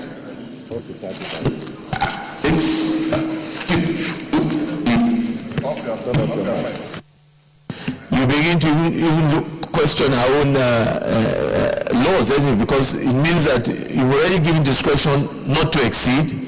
You now giving discretion also it can exceed. Then the purpose of the law is defeated. So I think it's in order. Yeah. So I'll put the question then. Those in favor that clause 2 stands part of the bill, say aye. Those against say nay. The ayes have it. Those in favor that clause 3, 4, and 5 stands part of the bill, say aye. Those against say nay. The ayes have it. Those in favor are now on page 3. Those in favor that clause 6 stands part of the bill, say aye. Those against say nay. The ayes have it. Those in favor that the long title on page 1 stands part of the bill, say aye. Those against say nay. The ayes have it. Those in favor, now page 4, clause 7, short title. Those in favor that clause 7, short title stands part of the bill, say aye. Those against say nay. The ayes have it. Those in favor that the explanatory memorandum also on page 4, stands part of the bill, say aye. Those against say nay. The ayes have it. Leader of the Senate. Mr. President, I move that the Senate revert to plenary to report progress. Mr. President, distinguished colleagues, I stand to second the motion that we go back to plenary to report progress. I so second. Those in favor that we revert back to plenary to report progress, say aye. Those against say nay. The ayes have it.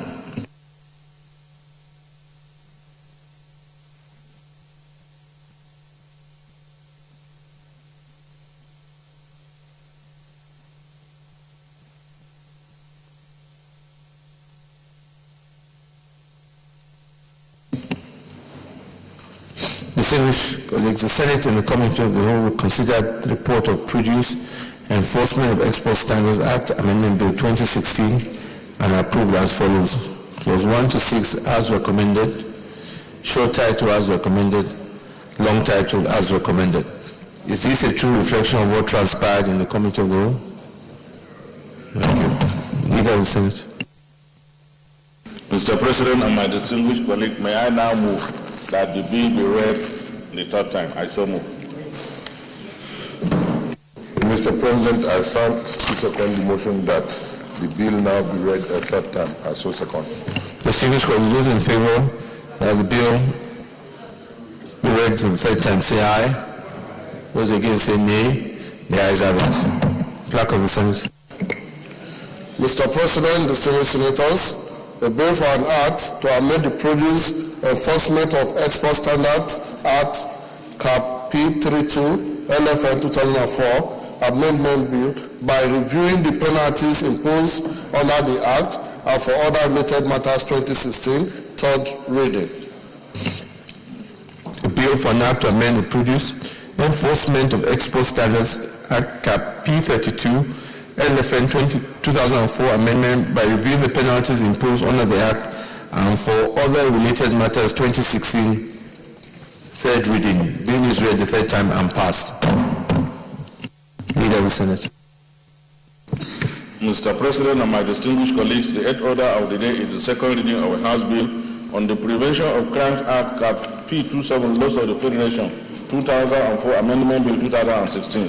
Distinguished senators will recall that this House bill was read the first time in the chamber on the Thursday, the 14th day of July 2016. Mr. President, with your permission, I move a motion for the bill to be read the second time. I so move. Mr. President, distinguished colleagues, I rise to second the motion that this bill be now read the second time. I so second. Leader of the Senate.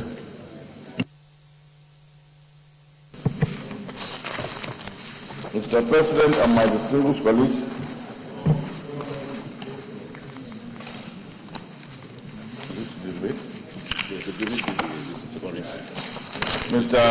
Mr. President and my distinguished colleagues, may I move? No, just read the Mr. President and my distinguished colleagues, it's my privilege to lead the debate on the important bill for an act to amend the Prevention of Crimes Act. The bill seeks to amend Section 3, 4, and 6 of the Principal Act to align it with the current realities and best international best practice. The bill was read for the first time on the floor of the Senate on the 14th day of July 2015. Now, the thrust of the amendment is in Section 3 by substituting the word 5 with the word 3 and the words who is at large with the word officer, while Section 4 and 6 is amended by substituting the word president with the word commissioner of police. Mr. President, my respected colleague, this bill is from the House of Representatives for our concurrence. In the spirit of interchamber relations, I suggest that we invoke Section 8.1 and refer the bill to the Committee of the Whole for clause-by-clause consideration. I so move. Mr. President, I rise to second the motion that we move into committee of. Does anybody have any comments? If not, there are no comment. Let me put the question. Those in favor that this bill be read the second time, say aye. Aye. Those against, say nay. The ayes have it. Clerk of the Senate.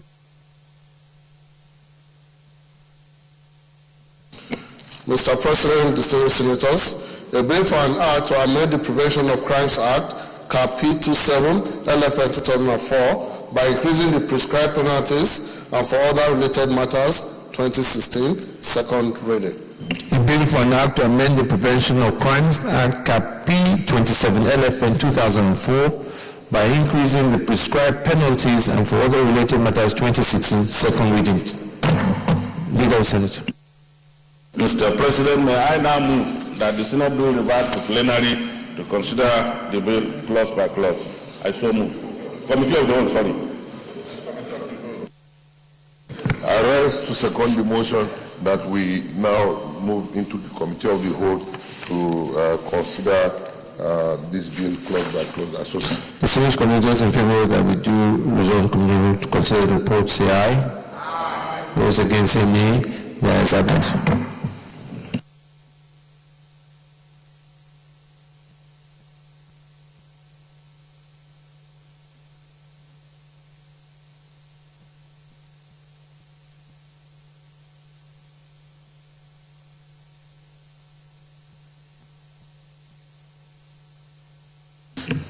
Distinguished colleagues, 5 clauses here. So we'll take it from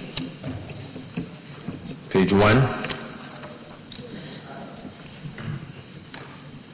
Those in favor that clauses 1, 2, and 3 stands part of the bill, say aye. Those against, say nay. The ayes have it. Page 2. Those in favor that clause 4 stands, clause 4 and 5 stands part of the bill, say aye.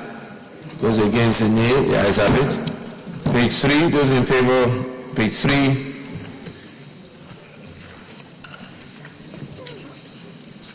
Those in favor that the short title, page 3, clause 6, stands part of the bill, say aye.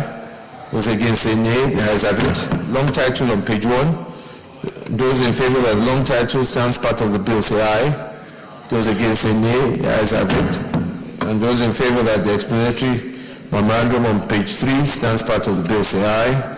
Those against, say nay. The ayes have it. Leader of the Senate. Mr. President and my distinguished colleagues, may I now move that we revert back to plenary to report progress. I so move. Mr. President, distinguished colleagues, I rise to second the motion that we go back to plenary to report progress. I so second. Distinguished colleagues, those in favor that we revert back to plenary report progress, say aye. Those against, say nay. The ayes have it.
Distinguished colleagues, the Senate in the committee will consider the report on the Prevention of Crimes Act, Cap 227 LFN 2004, Amendment Bill 2016, and approved as follows.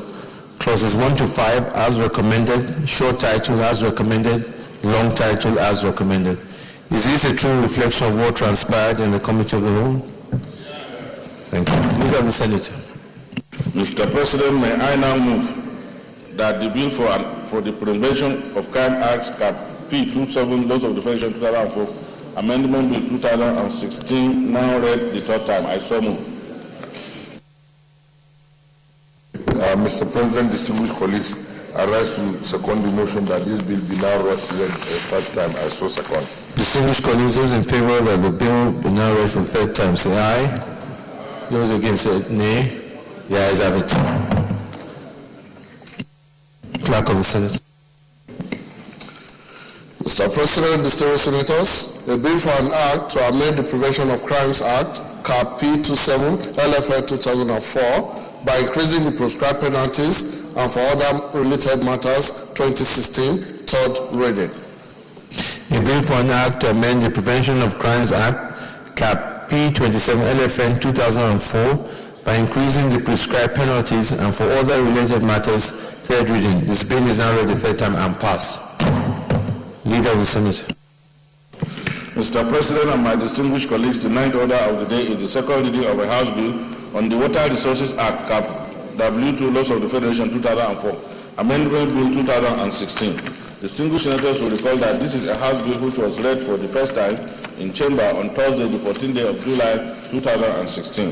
Mr. President, you may wish to give permission to move a motion that the bill be now read the second time. I so move.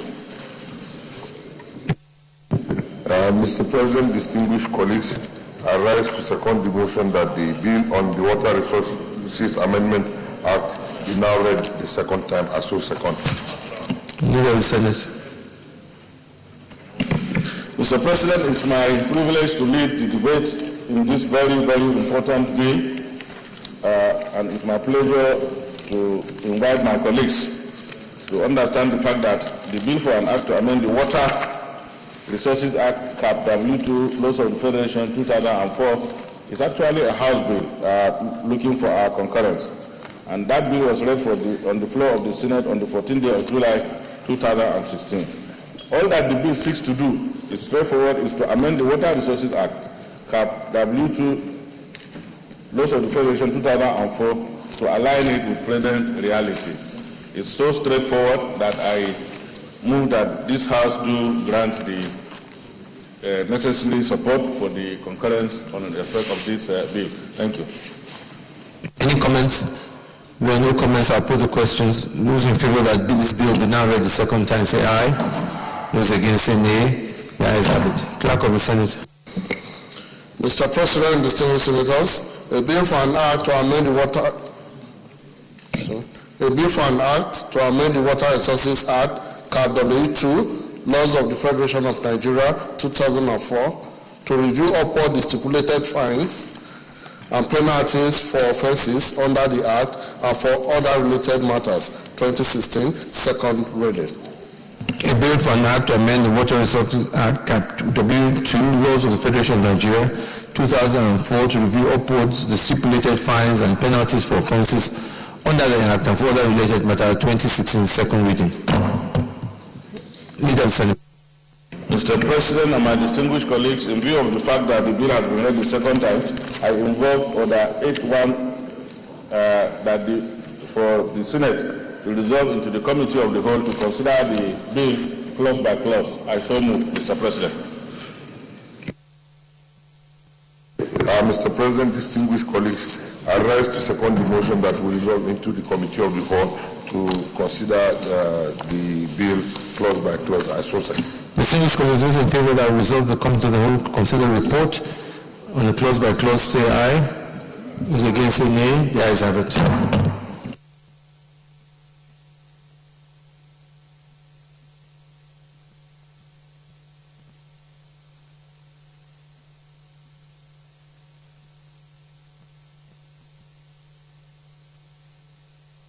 Distinguished colleagues, there are just two clauses here. Page 1. Those in favor that clause 1 stands part of the bill, say aye. Those against, say nay. The ayes have it. Clause 2. Those in favor that clause 2 stands part of the bill, say aye. Those against, say nay. The ayes have it. Page 2. Short title. Those in favor that clause 3, the short title stands part of the bill, say aye. Those against, say nay. The ayes have it. Page 1. Long title. Those in favor of the long title stands part of the bill, say aye. Those against, say nay. The ayes have it. Page 2, explanatory memorandum. Those in favor that this stands part of the bill, say aye. Those against, say nay. The ayes have it. Leader of the Senate. Mr. President and my distinguished colleagues, I move that the Senate do revert to plenary to report progress, and I so move. Mr. President, distinguished colleagues, I rise to second the motion that we revert back to plenary to report progress. I so second. The Distinguished colleagues, those in favor that we revert back to plenary report progress, say aye. Those against, say nay. The ayes have it.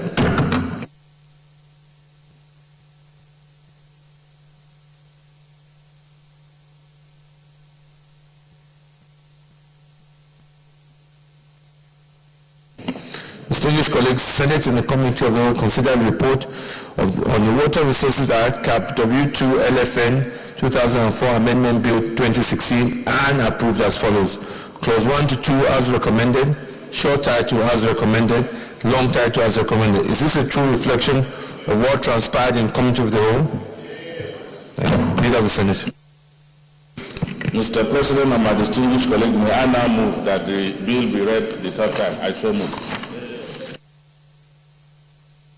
Mr. President, distinguished colleagues, I rise to second the motion that this bill be now read the third time as for second. Distinguished colleagues, those in favor that this bill be now read the third time, say aye. Those against, say nay. The ayes have it. Clerk of the Senate.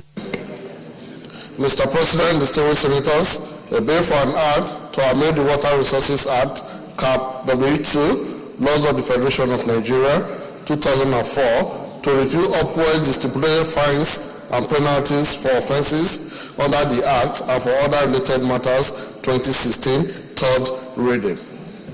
A bill for an act to amend the Water Resources Act, Cap W2, Laws of the Federation of Nigeria, 2004, to review upwards the stipulated fines and penalties for offences under the Act and for other related matters, 2016, third reading. Bill read the third time and passed. Leader of the Senate. Mr. President and my distinguished colleagues, the 10th order of the day is the second reading of a House bill on the National Agricultural Land Development Authority Act, CAF number 4, Laws of the Federation 2004, Amendment Bill 2016. Distinguished senators will recall that the House bill was read for the first time in this chamber on Thursday, the 14th day of July 2016. Mr. President, with your permission, I move that the bill be now read the second time. I so move.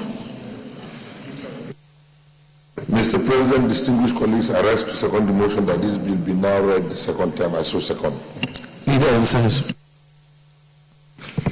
Mr. President and my distinguished colleagues, again, it's my pleasure to lead the debate in respect of this very, very important bill, which seeks to amend the National Agricultural Land Development Authority Act. As I have said earlier, it's a House bill sent for concurrence, and it was read on the floor of the Senate on the 14th day of July 2016. The contents and the amendments are clear and simple. What the bill seeks to do is to amend the National Agricultural Land Development Authority CAP number 4 Laws of the Federation 2004 to align it with present realities. And I am of the opinion, and I call for the support of my distinguished colleagues to allow the bill to be read. Distinguished colleagues, any comments? If there are no comments, I'll put the question. Those in favor that this bill be now read the second time, say aye. Those against, say nay. The ayes have it. Clerk of the Senate. Mr. President, distinguished senators, a bill for an act to amend the National Agricultural Land Development Authority Act, Cap N4, Laws of the Federation of Nigeria 2004, and for other related matters 2016, second reading. A bill for an act to amend the National Agricultural Land Development Authority Act, Cap N4, Laws of the Federation of Nigeria 2004, and for other related matters 2016, second reading. Leader of the Senate. Mr. President, in view of the fact that the bill has been read the second time, I crave the indulgence of my colleagues to invoke Order 8 Rule 1 of the standing rules of the Senate, so that the Senate can resolve into the Committee of the Whole to consider the bill clause by clause. I so move. Mr. President, distinguished colleagues, I second the motion that we resolve into the Committee of the Whole to consider this bill clause by clause. I so second. Distinguished colleagues, those in favor that we do resolve to come to the Whole, consider the report, say aye. Those against, say nay. The ayes have it.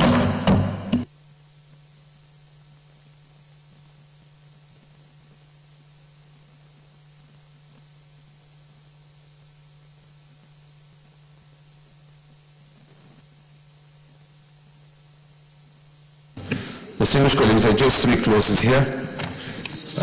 page 1. Those in favor that clause 1 stands part of the bill say aye. Those against say nay. The ayes have it. Clause 2 and 3, those in favor that clause 2 and 3 stands part of the bill say aye. Those against say nay. The ayes have it. Those in favor that the short title, clause 4 on page 2 stands part of the bill say aye. Those against say nay. The ayes have it. Long title on page 1. Those in favor that the long title stands part of the bill say aye. Those against say nay. The ayes have it. Page 2, explanatory memorandum. Those in favor that this stands part of the bill say aye. Those against say nay. The ayes have it. Leader of the Senate. Mr. President, may I now move that the Senate rule revert to plenary to report progress. I so move. Mr. President, distinguished colleagues, I rise to second the motion that we revert to plenary to report progress. I so second. Distinguished colleagues, those in favor that revert back to plenary to report progress say aye. Those against say nay. The ayes have it.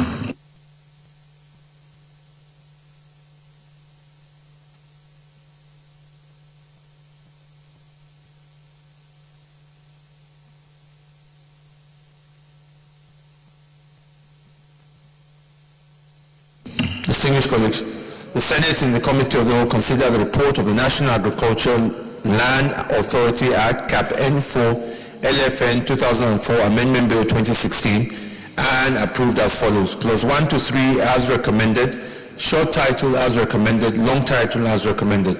Is this a true reflection of what transpired in the Committee of the Whole? Okay, Leader of the Senate. Mr. President and my distinguished colleague, may I now move that a bill for an act to amend the National Agricultural Land Development Authority, Cap number 4, Laws of the Federation of Nigeria, 2004 be read the third time. I so move. Mr. President, distinguished colleagues, I rise to second the motion that this bill be now read the third time. I so second. Distinguished colleagues, those in favor that this bill be now read the third time say aye. Those against say nay. The ayes have it. Clerk of the Senate. Mr. President, distinguished senators, a bill for an act to amend the National Agricultural Land Development Authority Act, Cap N4, Laws of the Federation of Nigeria 2004, and for other related matters 2016, third reading. A bill for an act to amend the National Agricultural Land Development Authority Act, Cap N4, Laws of the Federation 2004, and for other related matters 2016, third reading. Bill is read the third time and passed. Leader of the Senate. Mr. President and my distinguished colleagues, the 11th order of the day is a second reading of a House bill on the Bee Import Control and Management Act, Cap B6, Laws of the Federation of Nigeria 2004, Amendment Bill 2016. Mr. President, you may wish, you will recall that the House bill was read the first time in this chamber on the Thursday, the 14th day of July 2016. Mr. President, with your permission, I move a motion that the bill be now read the second time. I so move. Mr. President, distinguished colleagues, I rise to second the motion that this bill be now read the second time. I so second. Any comments? If not, I'll put the question.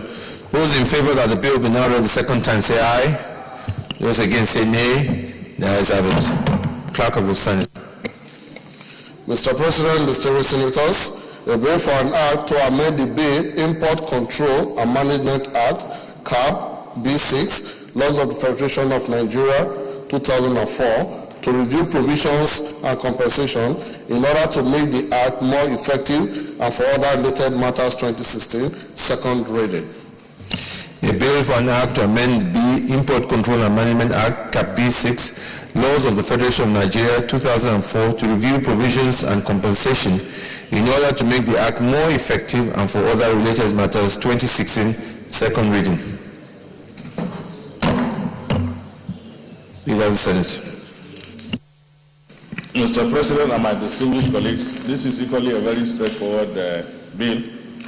It's a House bill seeking for your concurrence, and the bill is seeking to amend the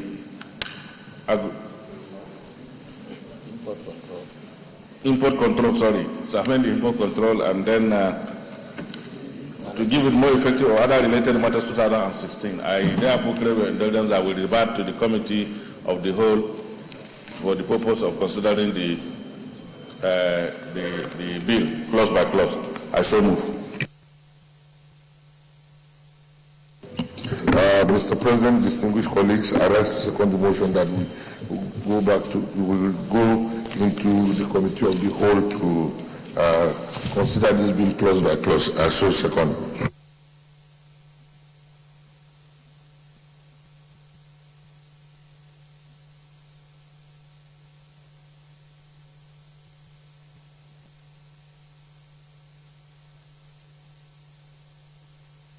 Distinguished colleagues, in favor that we revert to committee of the whole to consider it clause by clause, say aye. Those against, say nay. The ayes have it.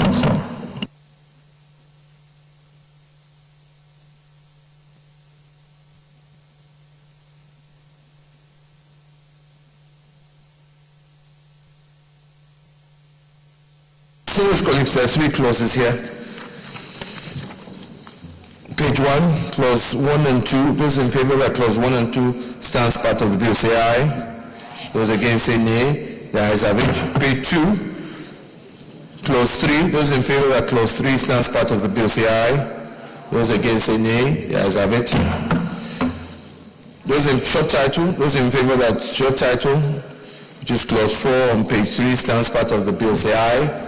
Those against, say nay. Ayes have it. Long title on page 1. Those in favor of a long title on page 1 stands part of the bill, say aye. Those against, say nay. The ayes have it. The explanatory memorandum on page 3. Those in favor of that stands part of the bill, say aye. Those against, say nay. The ayes have it. Leader of the Senate. Mr. President and my distinguished colleagues, may I now move that the Senate bill revert back to plenary to report progress. I so move. Mr. President, distinguished colleagues, I rise to second the motion that we revert back to plenary to report progress. I so second. Distinguished colleagues, those in favor that we revert back to plenary to report progress, say aye. Those against, say nay. The ayes have it.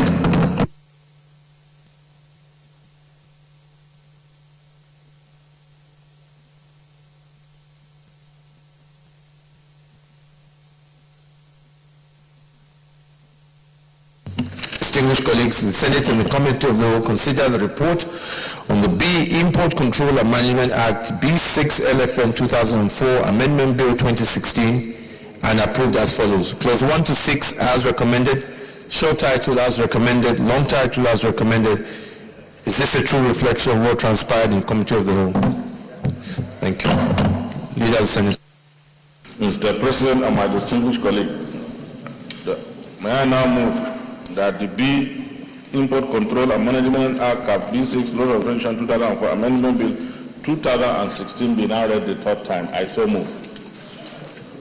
Mr. President, distinguished colleagues, I rise to second the motion that this bill be now read a third time. I so second. Distinguished colleagues, those in favor that this bill be read the third time, say aye. Those against, say nay. The ayes have it. Clerk of Senate. Mr. President, distinguished senators, a bill for an act to amend the Bill Import Control and Management Act (CAP) B6, Laws of the Federation of Nigeria 2004, to review provisions and compensation in order to make the act more effective and for other related matters 2016, third reading.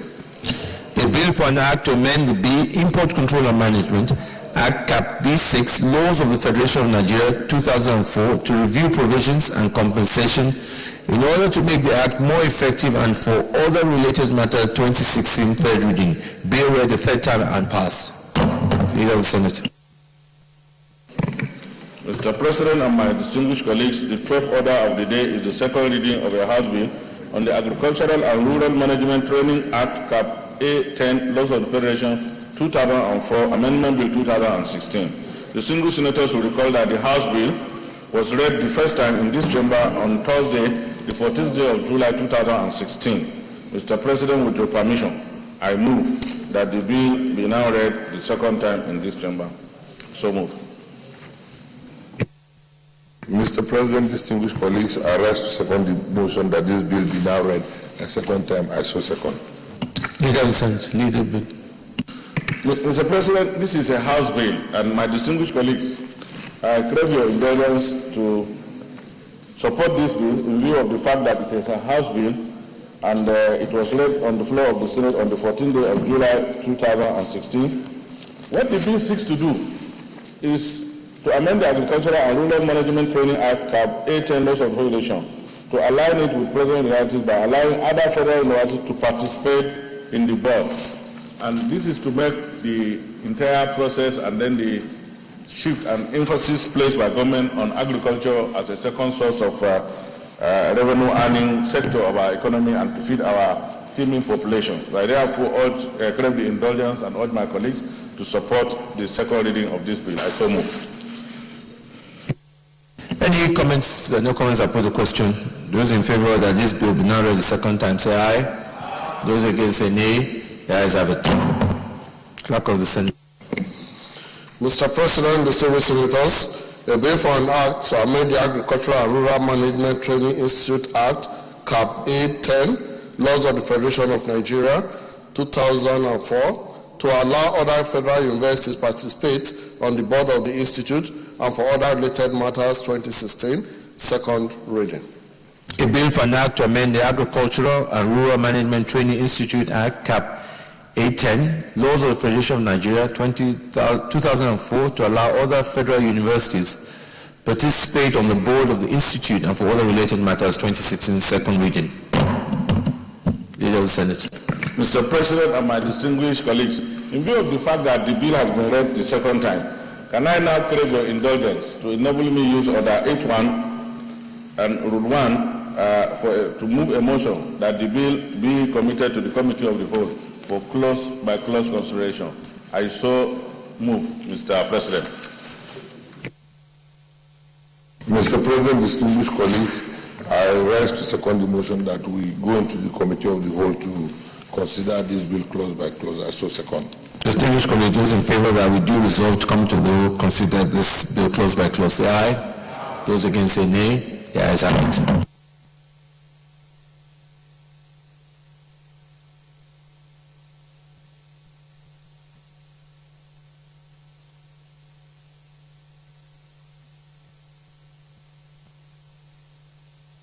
Distinguished colleagues, there are just two clauses here.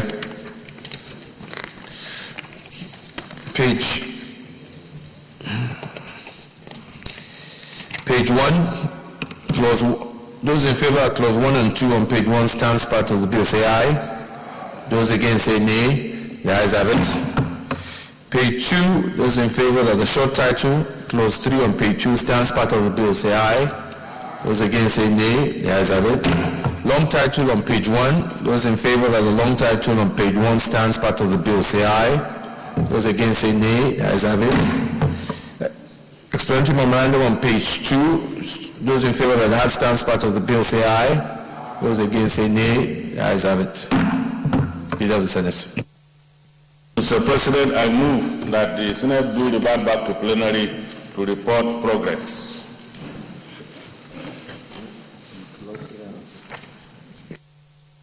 Mr. President, distinguished colleagues, I rise to second the motion that we revert back to plenary to report progress. I so second. Distinguished colleagues, those in favor that we revert back to plenary to report progress, say aye. Those against, say nay. The ayes have it.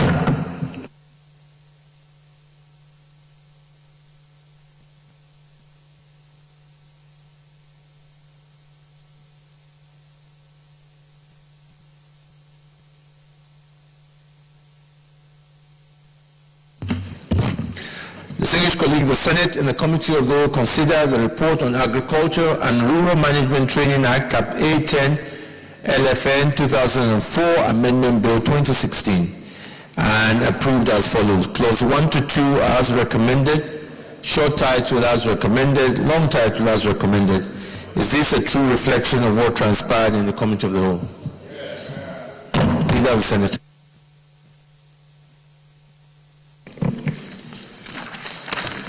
Mr. President and my distinguished colleague, may I now move that the bill be read the third time? I so move. Mr. President, distinguished colleagues, I rise to second the motion that this bill be now read a third time. I so second, Mr. President. Distinguished colleagues, those in favor that this be read third time say aye. Those against say nay. The ayes have it. Clerk of the Senate. Mr. President, distinguished senators, a bill for an act to amend the Agricultural and Rural Management Training Institute Act, Cap A10, Laws of the Federation of Nigeria, 2004, to allow other federal universities participate on the board of the institute and for other related matters 2016, third reading. A bill for an act to amend the Agricultural and Rural Management Training Institute Act, Cap A10, Laws of the Federation of Nigeria, 2004, to allow other federal universities participate on the board of the institute and for other related matters 2016, third reading. The bill is read the third time and passed. Leader of the Senate. Mr. President and my distinguished colleagues, having stood down the first order of the day, I now revive. And the first order of the day is the presentation and consideration of the report of the Committee on Tertiary Institution and Third Fund on the Federal University Wukari Establishment Bill 2016. Distinguished senators will recall that the report of the committee was laid on the floor of the Senate on the 14th day of June 2016. Mr. President, you may wish to invite distinguished Senator Jibrin Barao, Chairman of the committee, to move the motion for the presentation and consideration of the report. I so move. Thank you, Mr. President. My name is Barao Jibrin. I represent Kano North. Mr. President, I stand to move that the Senate do consider the report of the Committee on Tertiary Institutions and Third Fund on the Federal University Wukari Establishment ETC Bill 2016 SB 273. Mr. President, I so move. Senator Lidani.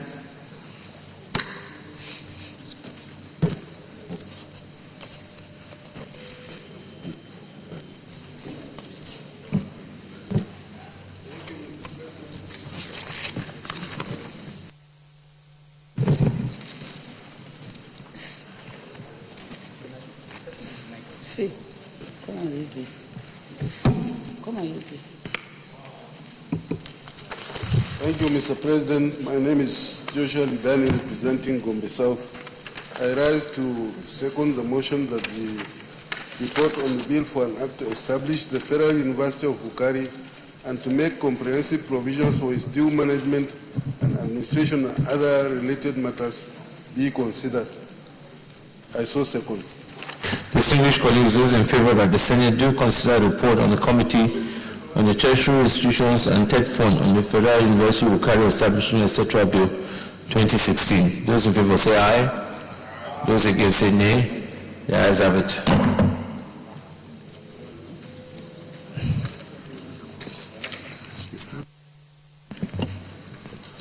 Yeah, Senator Jube.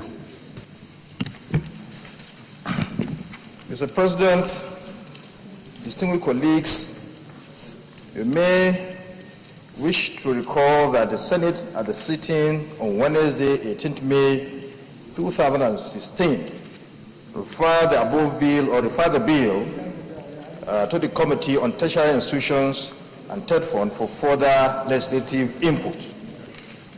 The purpose of this bill is to give legal backing to and make comprehensive provisions for the management and administration of the university and for other related matters.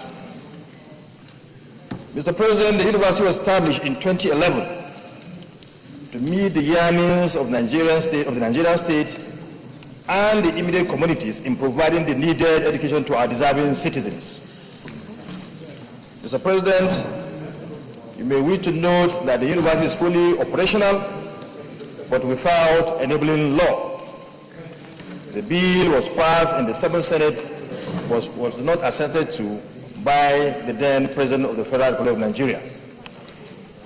Mr. President, the committee, while considering the bill, carried out a careful comparison of the provisions of the bill with the provisions of the acts of the existing federal universities.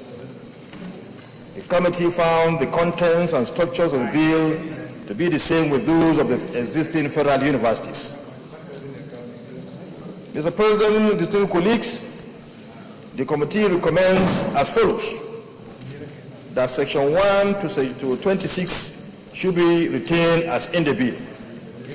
2, the long and short titles of the bill should be retained. 3, the first, second, and third schedules of the bill should be retained. And 4, the explanatory memorandum should also be retained. Mr. President, I wish to say that the committee will recommend that the Senate of the Federal Republic of Nigeria, this August Senate, to approve the recommendation of the committee as stated above. The passage of the bill into law will give the needed legal backing to this new university.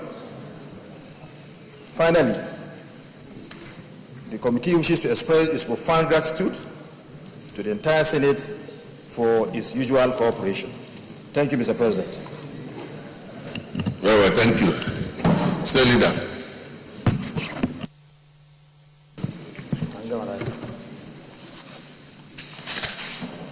Are you ready to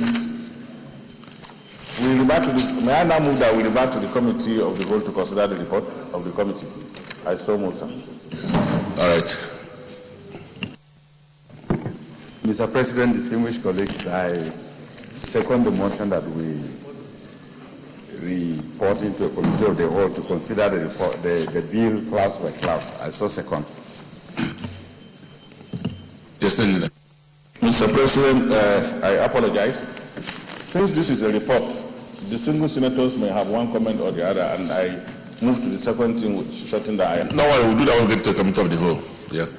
Those support that the Senate now resolve the committee of the whole to consider the report, say aye. Those against saying nay, the ayes have it.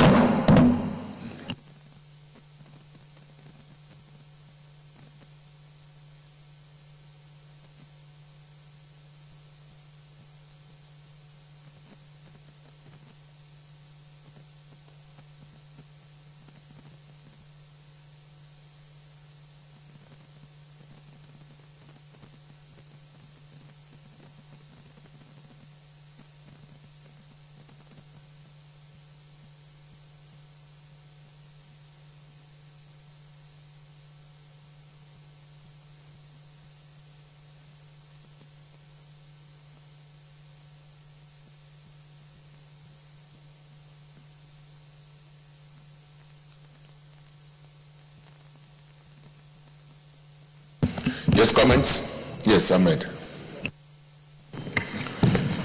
Thank you, Mr. Chairman. Ahmed Ibrahim Lawan, I represent Yobe North. Mr. Chairman, distinguished colleagues, I want to make a very simple comment. You recall that the federal government established 9 universities, new universities, in 9 states, and subsequently established 3 more in the states of Zamfara, Kebbi, and Yobe. The bill before us is an effort to regularize and legalize the activities of this particular university in Wukari, which is one of the 9 universities established before the subsequent establishment of 3. I want to take this opportunity to urge the executive arm of government, particularly the Federal Ministry of Education, to make concerted and expeditious efforts to bring to the National Assembly bills to establish the other 3 universities that have taken off since 2012 in the states of Yobe, that is Federal University Gashua, Federal University Birnin Kebbi in Kebbi State, and Federal University Gusau in Zamfara State. Mr. Chairman, distinguished colleagues, I believe that we should make every possible effort to encourage the executive to do that, because to remain in this state means that these universities will be undertaking some activities that may in the future be questioned or even be nullified. Thank you very much. Any other comment? Further comment? All right, so we'll take the clauses.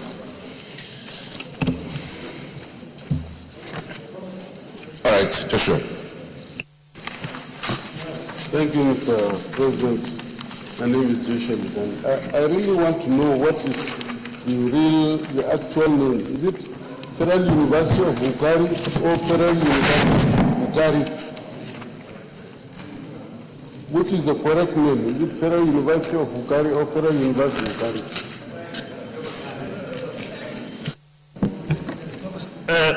Mr. Chairman, the name is clear. It's as stated here on the document before you. Federal University of Bukari. Very simple. Yes, Goje. Thank you, Mr. Chairman. As earlier said by distinguished Senator Ahmed Lawan, in the 7th Senate, we passed the law for these 9 universities, including Bukari. But here in this recommendation, it is being said that the law was not assented to by Mr. President. But I know when we pass that law, we pass them on the same day for all the 9 universities at the same time.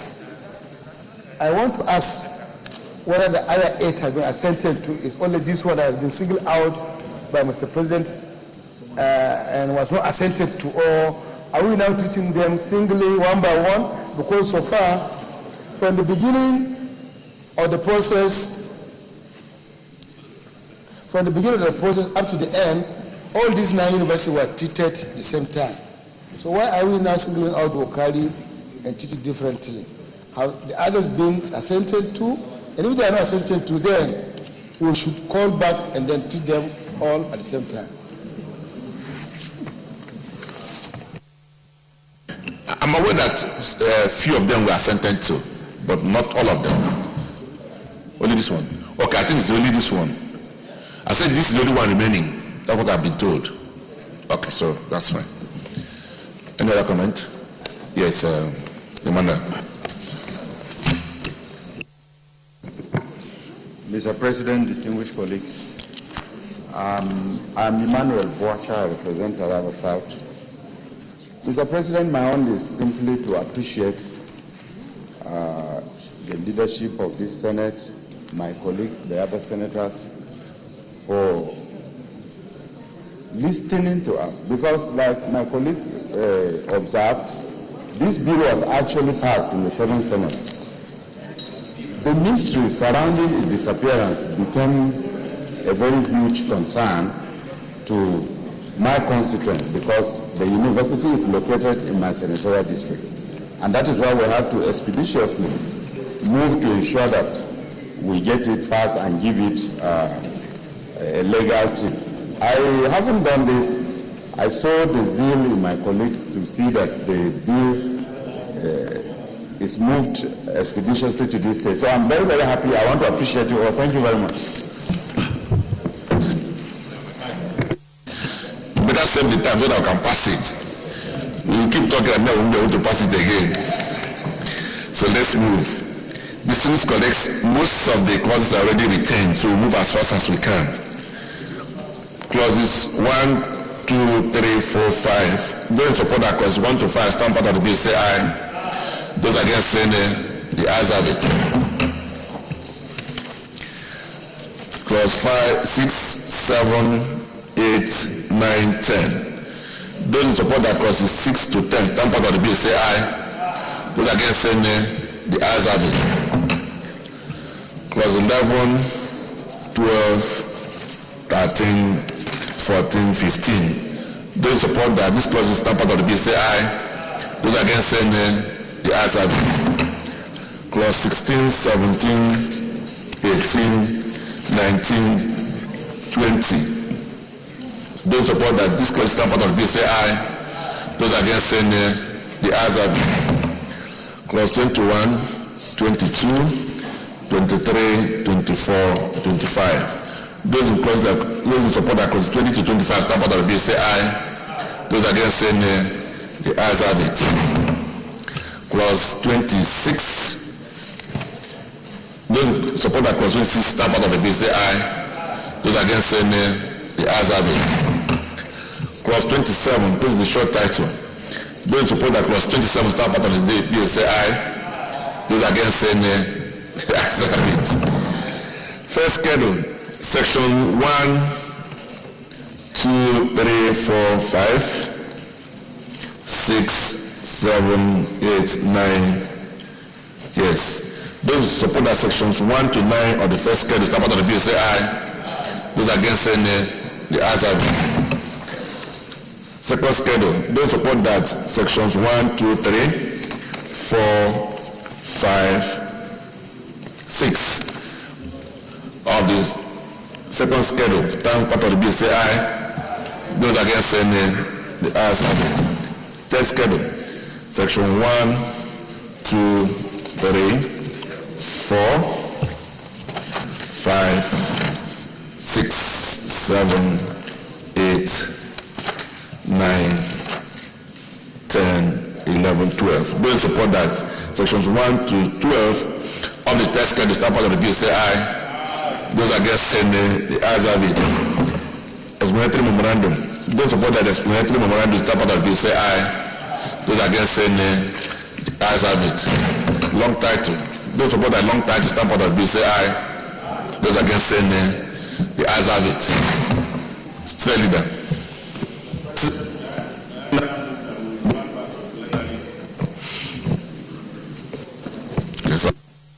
May I now move that we revert back to plenary to report progress? I so move, Mr. Chairman. Mr. Chairman, distinguished colleagues, I second the motion that we revert to plenary to report progress on this epic consultation. Thank you, distinguished colleagues. Those support that the chair now report progress say aye. Those against say nay. The ayes have it.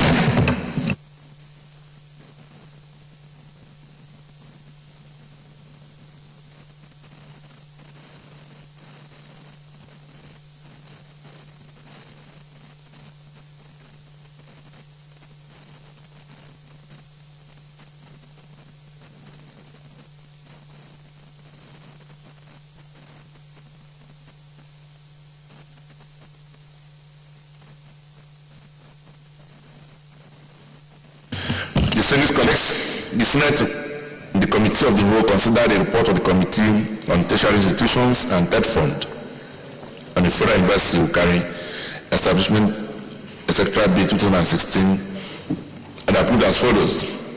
Clauses 1 to 5 as recommended, 6 to 10 as recommended, 11 to 15 as recommended, 16 to 20 as recommended, 21 to 26 as recommended, schedules 1, 2, and 3 as recommended, short title is recommended, long title is recommended. Is this a true reflection of what transpired in the Committee of the Whole? Thank you. Senior Leader. Mr. President and my distinguished colleagues, may I now move that the bill be read the third time? I so move. Minority Leader. Mr. President, distinguished colleagues, I rise to second the motion that the bill be read a fourth time.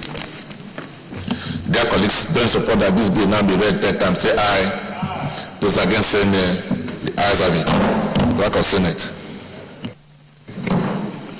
Mr. President, distinguished senators, a bill for an act to establish the Federal University will carry and to make comprehensive provisions for due management and administration and for other related matters 2016, third reading.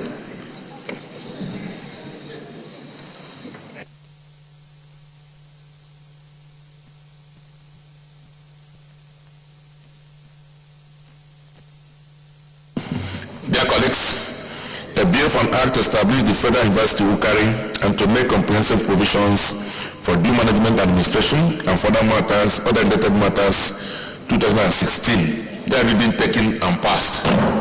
So I'd like to thank you, dear colleagues, for your contributions and for your understanding in the early passage of this bill.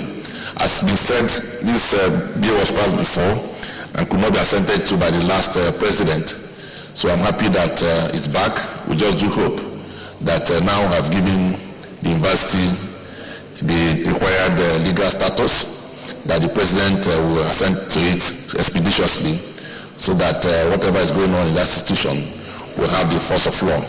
So once more, thank thank you for your understanding and for your patience within the period for which this bill was pending.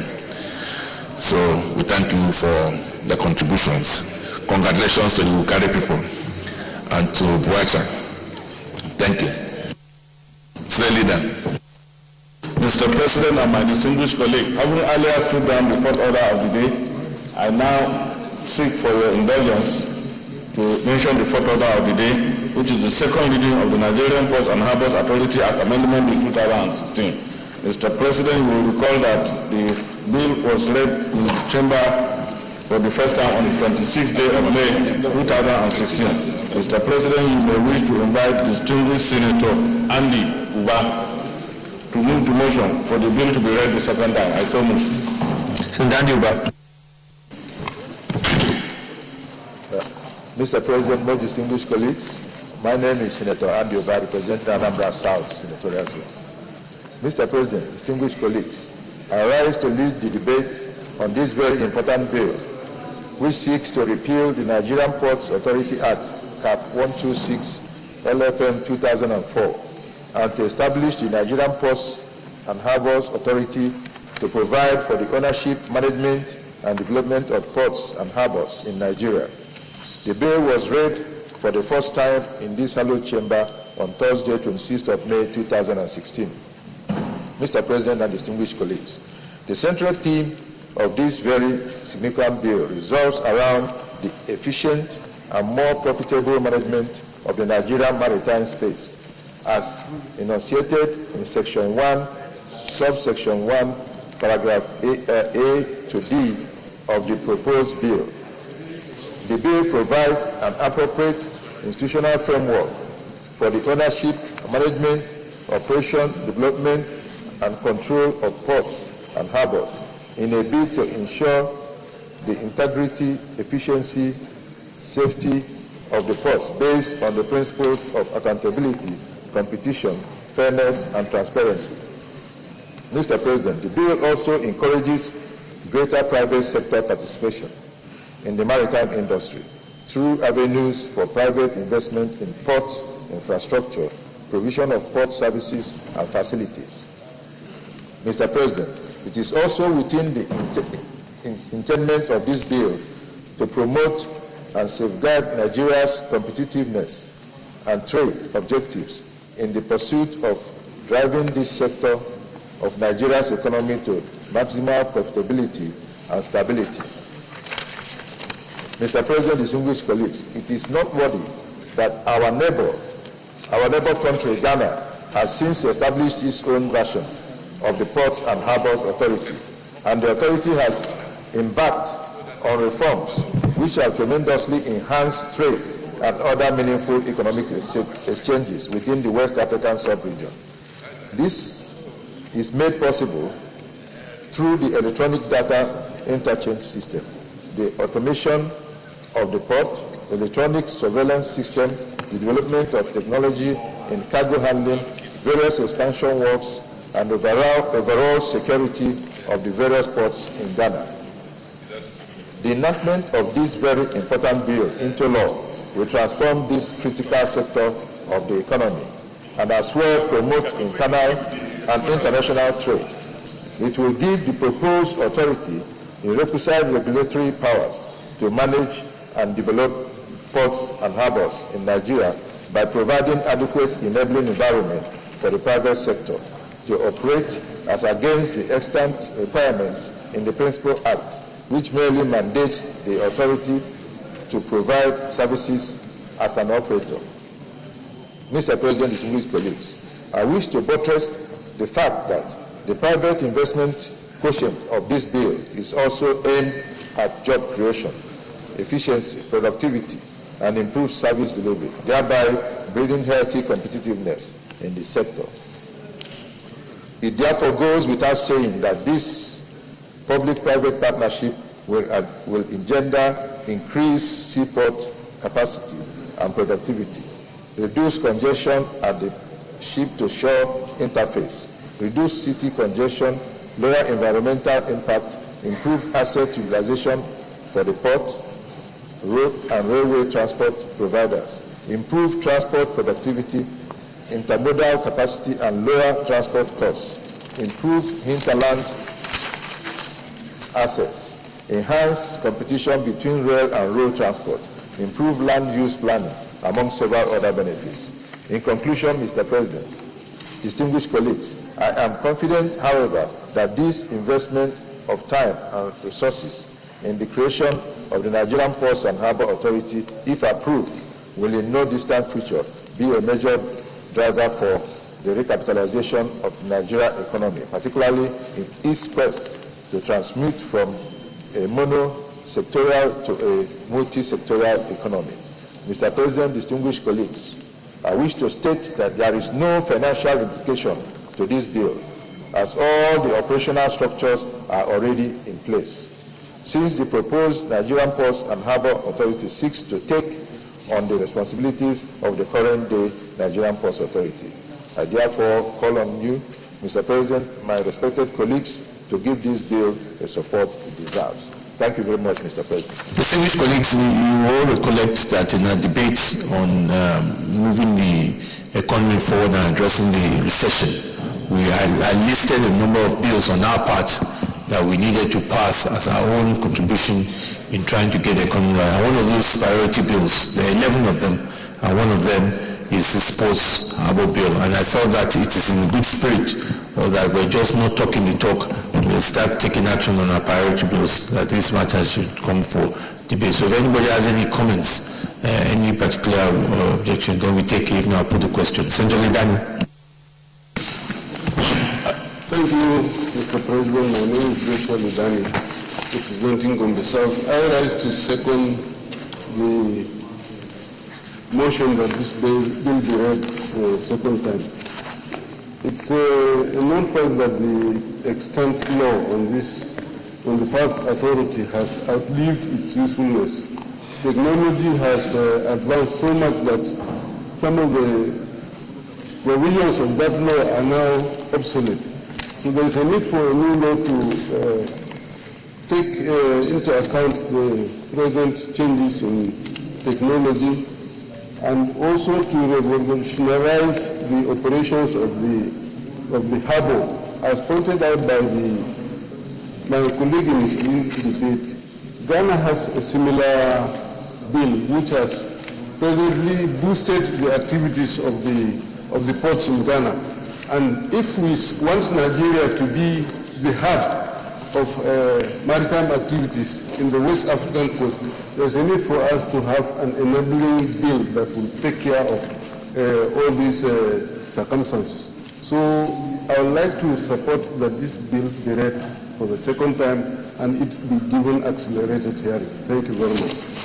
Any other comments? If nobody again, I'll put the questions. Those in favor that this bill be now read the second time say aye. Those against say nay. The ayes have it. Clerk of the Senate. Mr. President, distinguished senators, a bill for an act to repeal the Nigerian Ports Authority Act Cap 126 LFN 2004 and to establish the Nigerian Ports and Harbour Authority to provide for the ownership, management, and development of ports and harbors and for related matters 2016, second reading. A bill for an act to repeal the Nigeria Ports Authority Act Cap 126 LFN 2004 and to establish the Nigerian Ports and Harbour Authority to provide for the ownership, management, and development of ports and harbors and for related matters 2016, second reading. This bill is hereby referred to the Committee on Marine Transport and to report back within 2 weeks. Because of the urgency and the importance of the bill, I will shorten the time for the committee to report back to us. I want to thank Senator Animba and also all our colleagues for the support for this bill. As you rightly mentioned, it's not only in Ghana, even in Lome, all our neighboring countries are taking advantage of the fact that we're not moving very much in our port development, and they are capitalizing in trying to turn their place to for eventual destination in our own country. So I think it's time that we do things that would improve our infrastructure improve a enabling environment for our business, and part of our strategy is to get out of this recession. So I hope the committees will please be expeditious in the action and get this bill back so that we can pass it as soon as possible. Leader of the Senate. Mr. President and my distinguished colleague, I've earlier on applied to stand down the second order of the day, and at the request of the chairman of the Committee on Police Affairs, I move that we stand down the matter to another legislative day. I so move. Mr. President, distinguished colleagues, I second the motion that we stand down the report on police affairs till another legislative day. I so second.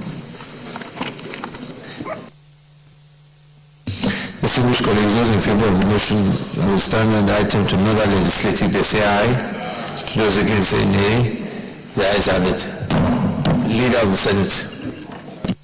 Mr. President and my distinguished colleague, as choked and scary as the contents of our order paper today appears, we have successfully completed proceedings on all the items on the order paper. And it is with this that I formally move that the Senate will start adjourned to Tuesday, the 4th day of October 2016. And I so move.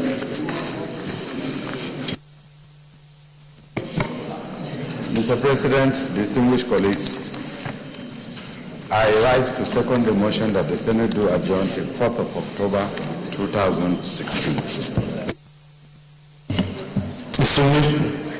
Distinguished colleagues, those in favor that the Senate hereby adjourn to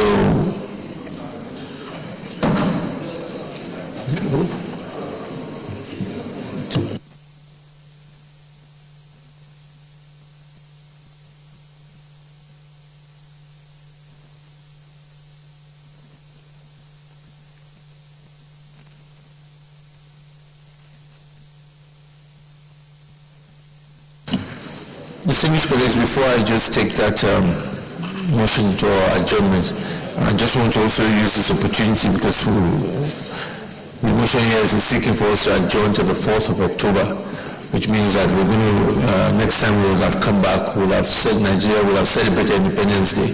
I felt it would be proper on behalf of the Senate and our colleagues to wish Nigerians a happy Independence Day. As we say, we continue to celebrate this great country of ours with a lot of talent and resources. We all appreciate the challenges that we're having. Over many times we have always come out of these challenges stronger.